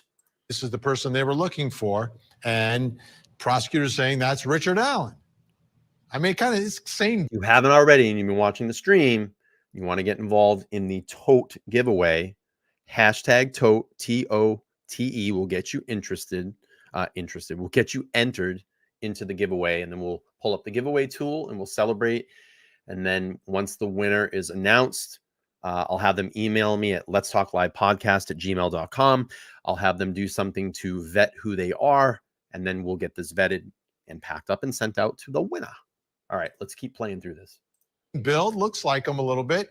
I mean, it's not a super specific shot, but there's more video and audio that investigators have. The community. But now the defense has turned everything upside down with what they filed today. Again, not expected. They say there's no way one person could have done it, and it wasn't Richard Allen. It was people connected to this Odinism. Take a look. Here's what they are alleging also, that there was a failure to pursue the Odinist links. A particular Odinite from Logansport posted on social media images mimicking the very runes found at the crime scene. A crime scene unreleased and unknown to the general public even to this day. So they're saying this person is posting runes, these images, letters, whatever. He was an Odinite whose son had been dating. Oh, by the way, Vulgar, if you didn't believe me, look at this. Check this out. Right on my, look what I had on. I had that cranking today. That's so crazy. Pantera. Abby. An image of two women, either dead or posed, as if they were dead on the ground in what appeared to be a forest. Both women had tree limbs and sticks arranged on their bodies. One of the women had her arm stretched out above her head, similar to the way that Libby's arm was stretched above her head. Wow. Wow. That's huge, right? Okay, let's bring in our guests. Joining us in studio, co-host and producer of Down the Hill, the Delphi Murders podcast, and Court TV senior writer Barbara McDonald. Joining us from Washington, D.C., still with us, retired police commander, host of Profiling Evil podcast, Mike King. Crime Spy, can you just delete that, please? Delete that tweet, please. I can't have that up there. I cannot have that up there. I cannot have that up there. Please delete that tweet. I appreciate it, but I can't have that up there. Can you please delete that? I still presently am connected. So I need you to delete that. In about 5 days, I will not be connected. Please delete that tweet. I need you to take that down, please. We'll just keep that in this chat. I appreciate it though, but we're going to keep it here to this chat tonight. Just let me, can you confirm that you've deleted that? That cannot be out there. Please delete that. Sorry. She deleted out a tweet that cannot be out there. It needs to be taken down, please. Please take that down. Yeah, thank you. I appreciate it. Yeah, that can't be out there right now. I can't have that out there. I can't have that out there. We can keep it here in this chat is fine, but I can't have that out there. Please delete the tweet.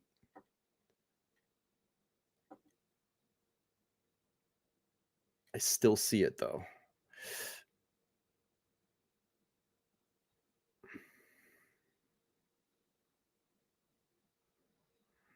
Yeah, it's a mistake. Yeah, I just can't have that out there in the public.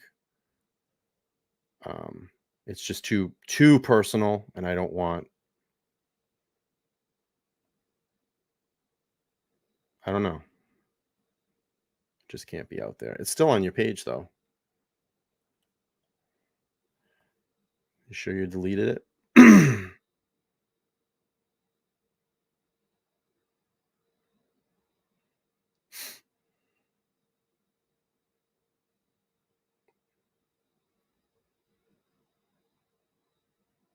Interesting. Are you sure you deleted it? Because it's still up there.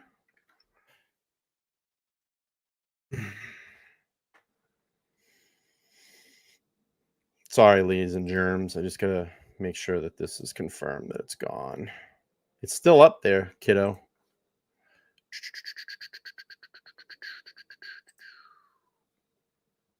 Yeah, you gotta get that taken down. I can't have that up there. Please delete it before I move on. That's gotta be taken down. That's way too personal right now. Yeah, I'll just wait until I gotta wait until that's down before I continue here.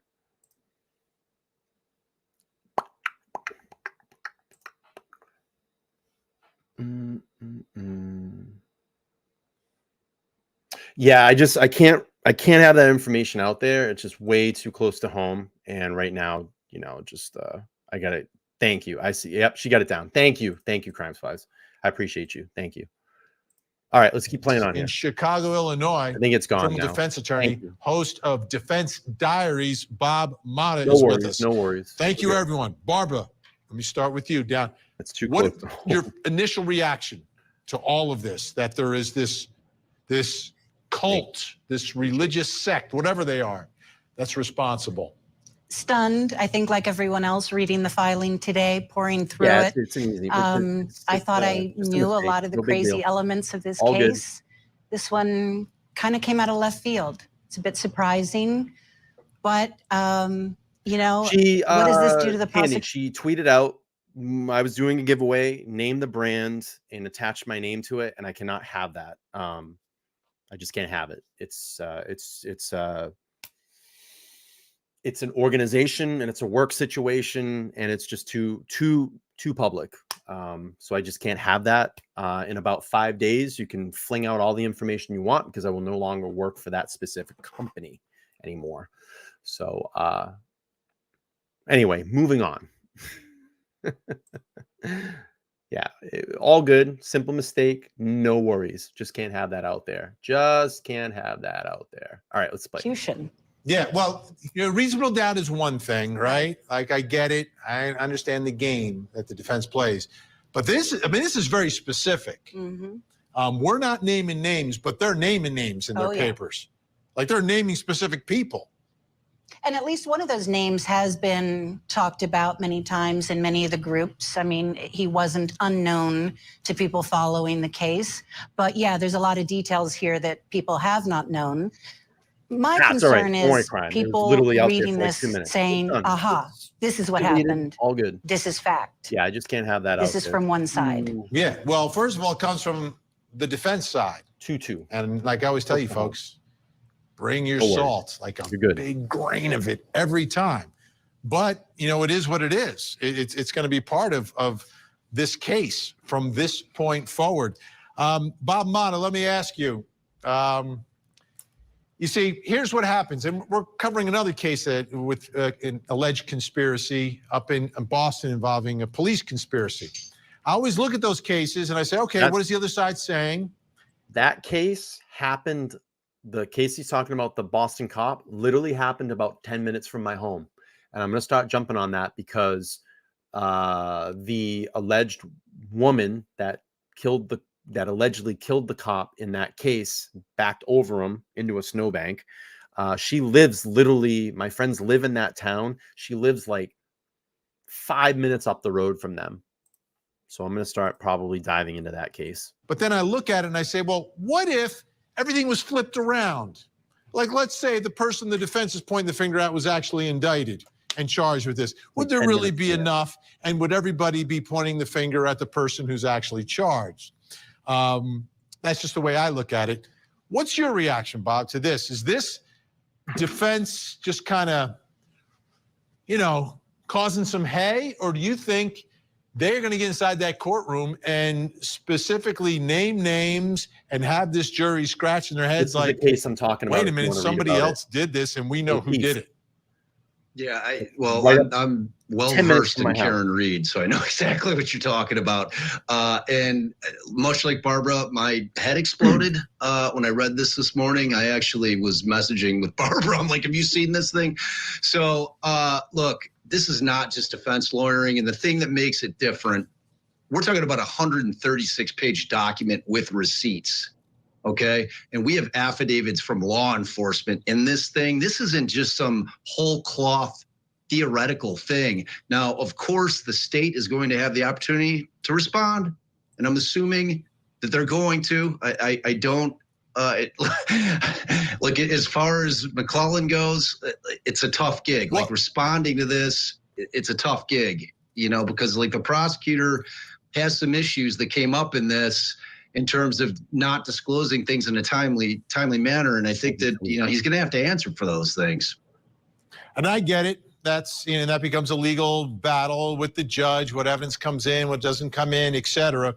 I'm only interested in one thing on this show, which is the truth, trying to figure out the truth, which is what prosecutors should be focused on as well. Mike King, let me ask you, is there any reason, like if the evidence is leading to these Odinites, is there any reason for law enforcement to protect the Odinites?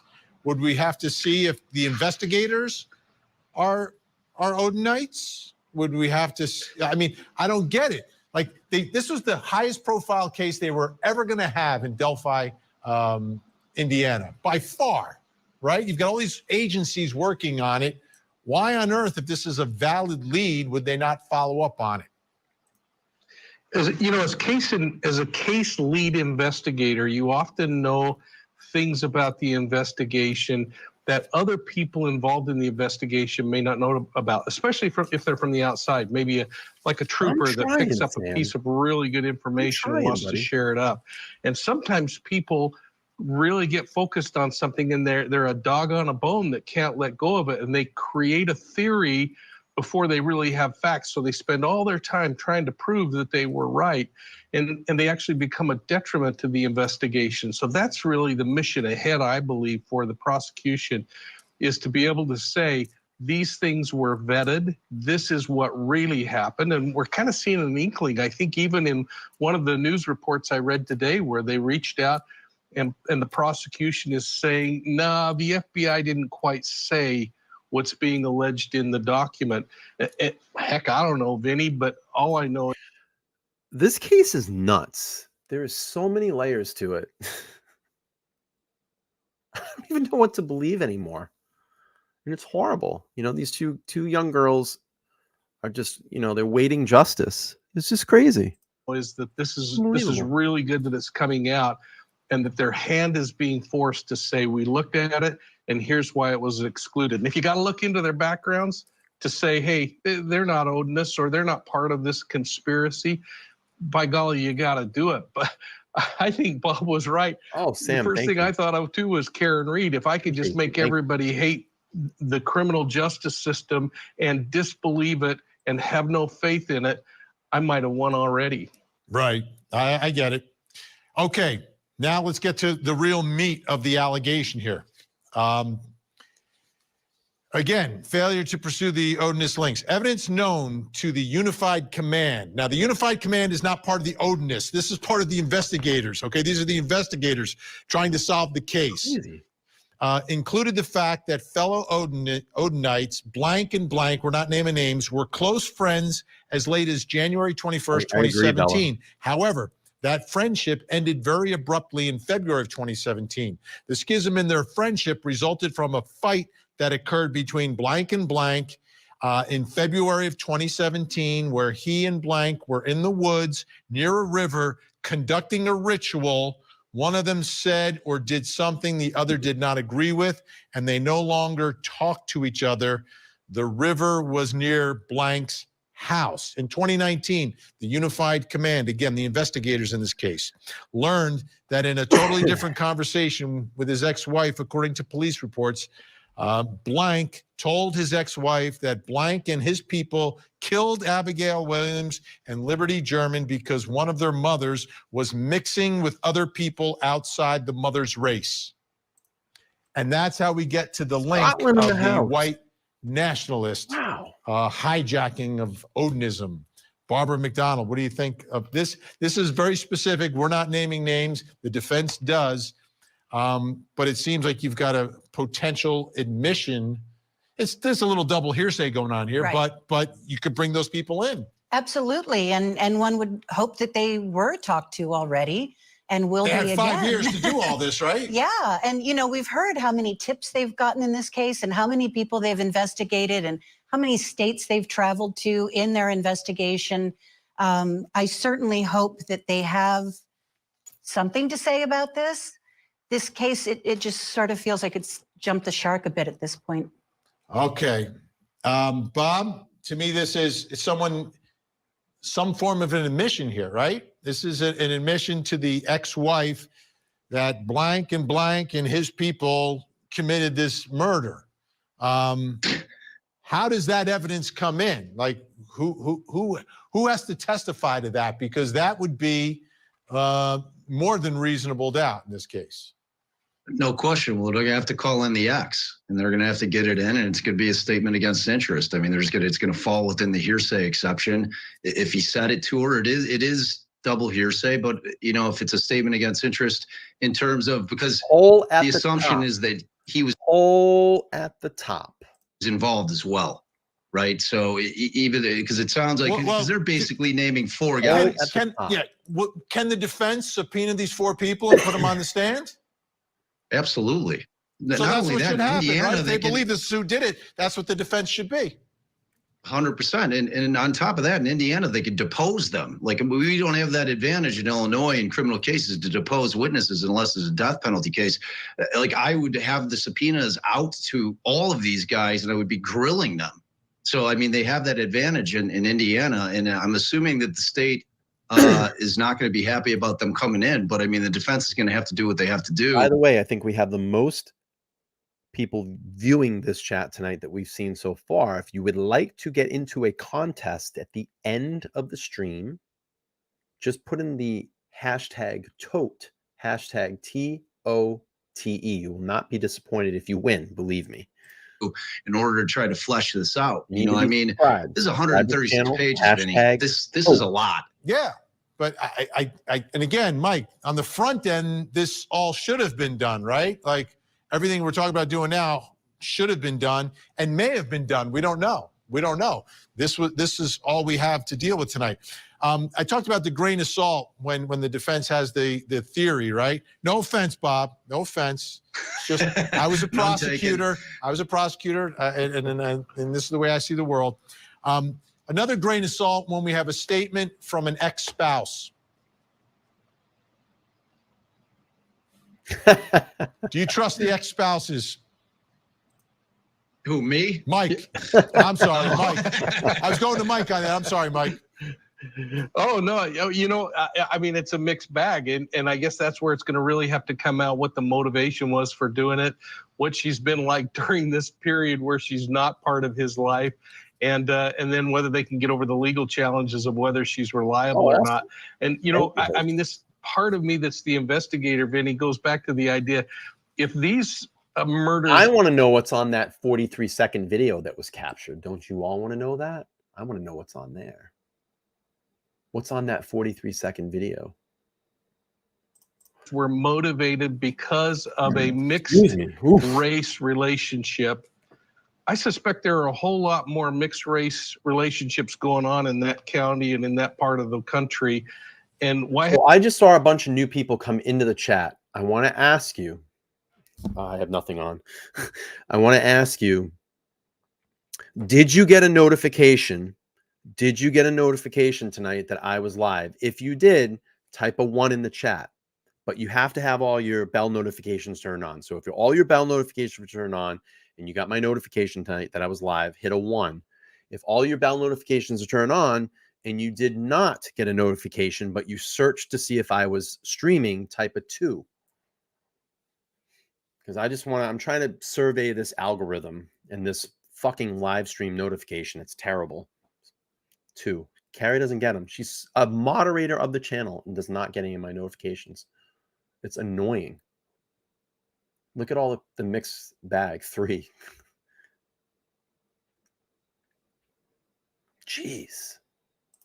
Haven't we seen a whole batch of murders happen? And if that was the motivation. So I always kind of go back to well, it's possible, but how probable is it based on what we're learning? And that always kind of bugs me. And I always think about an interview I had with Richard Ramirez, if you remember that guy, the Night Stalker. I was sitting with him and I said, Richard, do you really believe in Satanism? And he smiled and he said, that was an afterthought the first time around, but then it became good business.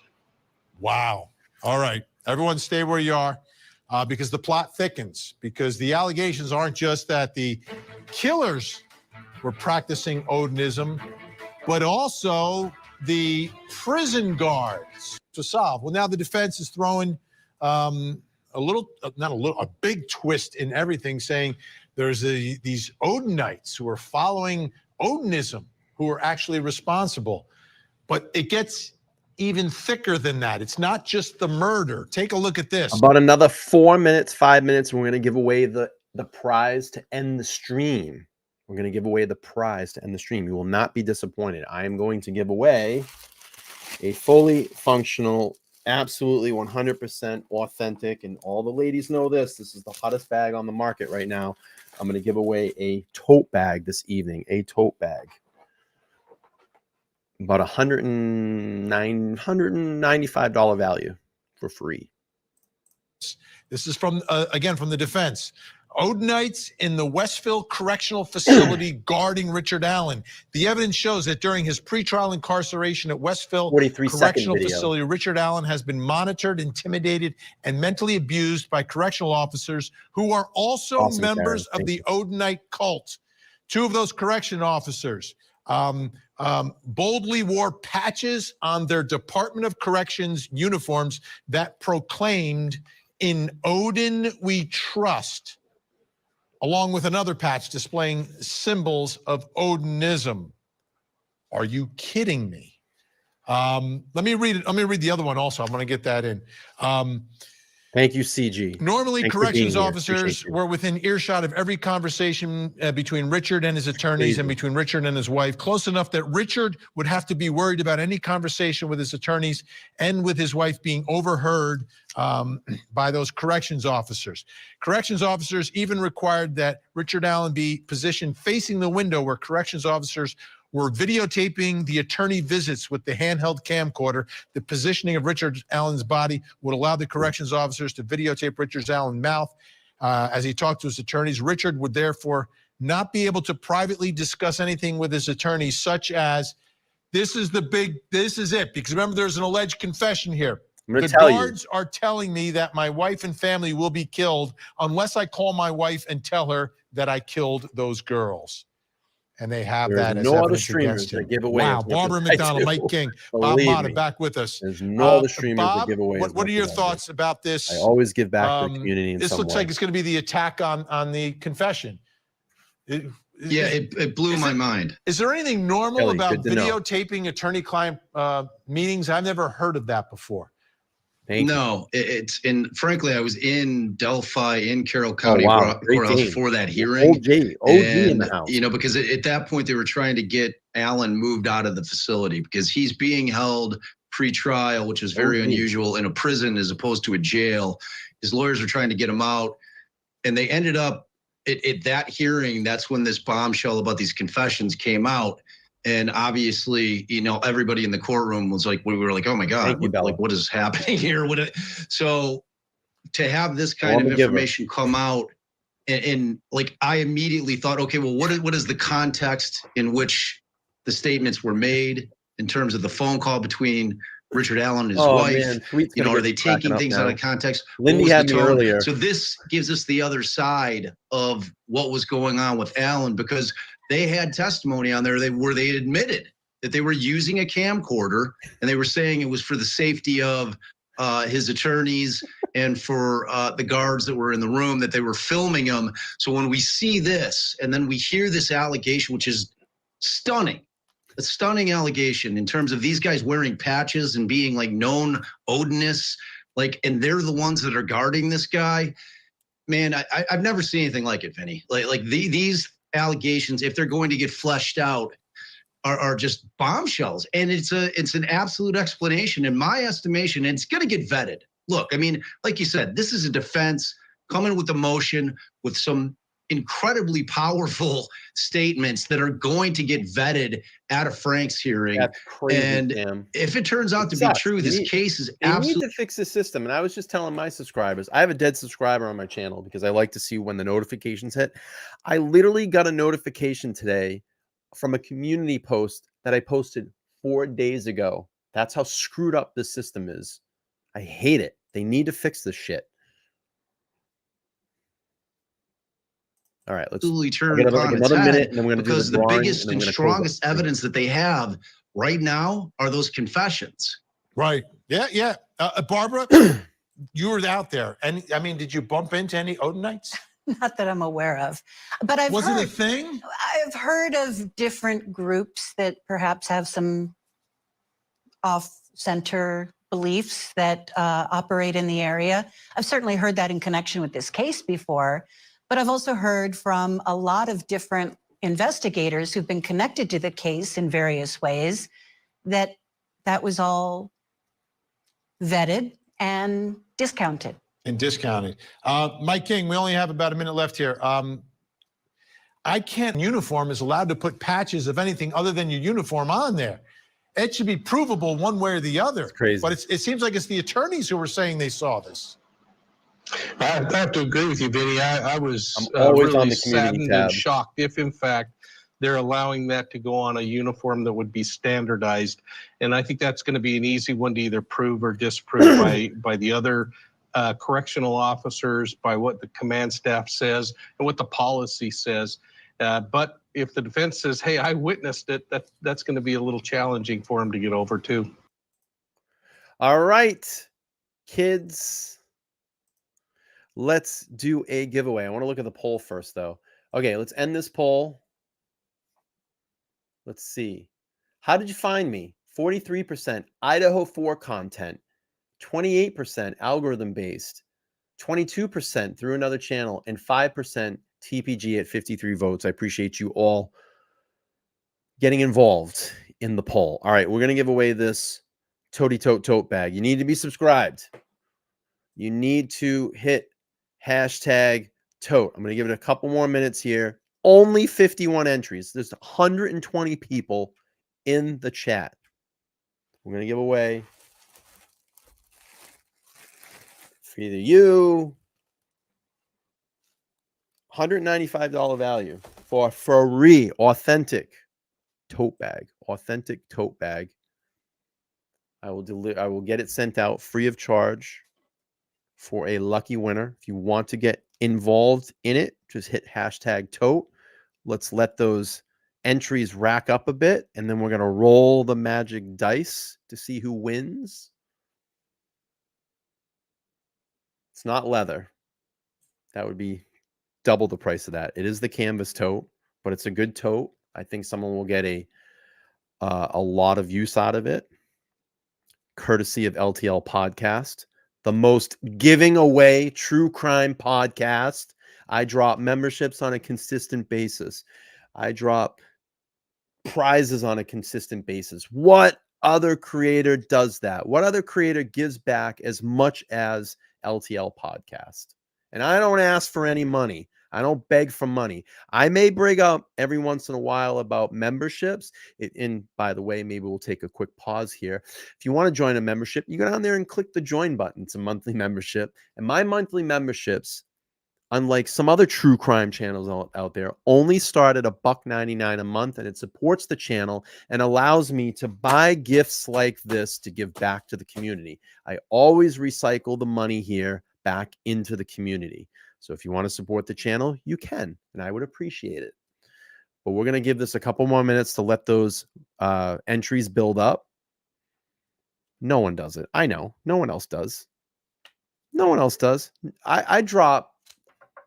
We're not only true crime. We, what am I doing here?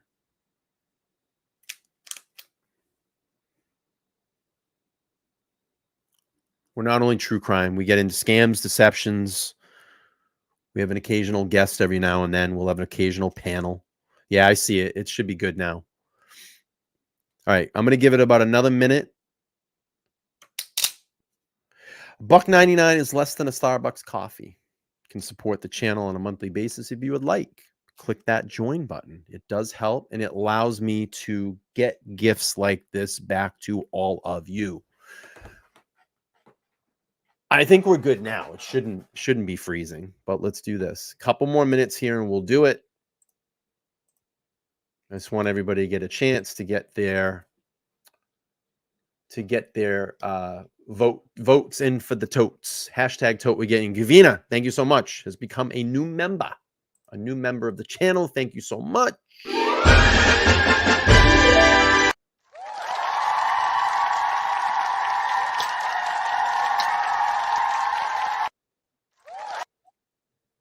All right. You had your chances. 56 entries. Let's see who's going to win this. We see who's going to win this. Drum roll, please. And look at, I had 120 people in here. You're all running out. You could have got a $195 back for free tonight. We're gonna roll this sucker. Ready? Y'all ready? I'm gonna mess with everybody now. I will go if I start seeing some hearts in that chat. Let's get some interaction going. I want to see all those hearts in that chat. Tap that heart button. Let's see it. Tap that prize button. Let's see it. Come on. Tap, tap, tap, tap, tap. Let's see some interaction here. Keep hitting it. Tap, tap, tap, tap, tap, tap, tap. Keep going. Keep going. Keep going. Hearts. There we go. Keep tapping. That's the drum roll. Ready? Let's go. I'm going to draw it. 1, 2, 3.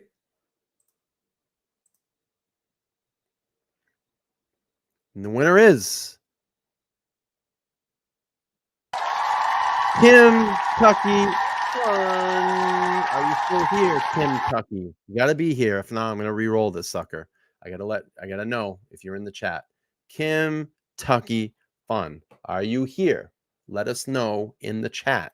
If you are not here, I'm going to do this again. I want to give this away tonight. Is she in the chat? If she left, she ain't going to get it. Let's see if she's still here. If she's not here, I'm going to roll it again and give it away to someone that's here because she probably didn't wait through the entire podcast. And I said, you got to wait through the entire podcast. But I'm going to give it a couple minutes or a couple seconds here to see if she's here. She's here. Kim Tucky Fun. Congratulations. What you need to do is you need to email me at letstalklivepodcast@gmail.com. And I will do something to vet you. And then you will need to provide an address that I can send this out to. And if you're lucky enough and we can get you vetted tonight, I will get this in the mail tomorrow for you. So congratulations, Kim Tucky Fun. You have won a tote bag courtesy of LTL Podcast. So email me, reach out to me at letstalklivepodcast@gmail.com. Okay? And we'll get you vetted. I'm going to have you put a comment under a video, and I'll be able to see the name, and then I'll just need you to provide me with a address that you want this sent out to. So congratulations. That was probably, I think, the biggest gift that I've given away on LTL so far. Oh, no, wait. We gave away a Fire HD that one time. I think when I hit 5,000 subscribers, I gave away a Fire HD. There's no other creator that does this. I'm telling you. That's why you need to be here on a nightly basis, because you never know when I'm going to feel and be spontaneous and give away a fantastic, pretty awesome prize. So congratulations, Kim. I appreciate it. Email me, letstalklivepodcast@gmail.com, and we'll do another one of these soon. Okay. All right, folks. I want to thank everybody. Yes, Debbie won $25, and Kelly's going to get her can of corn.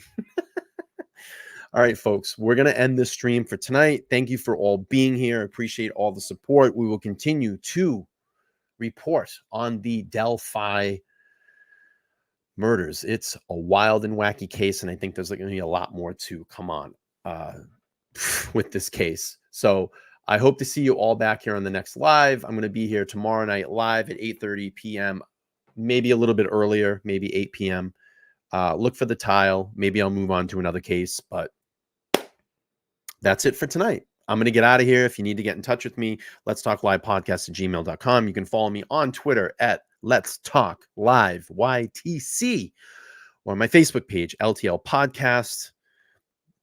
I'm also on Instagram, ltl.podcast. Follow me over there. This is episode 101. We be out of here. Have a good night, everybody. Bye.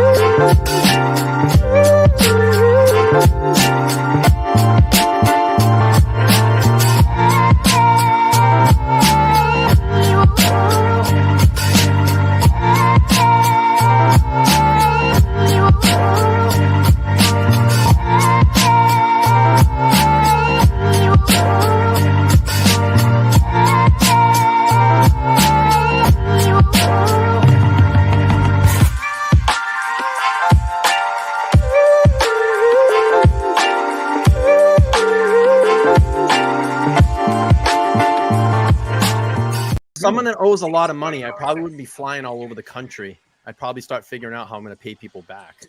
Well, that's why you're sitting there behind a YouTube channel and not $5 million in debt.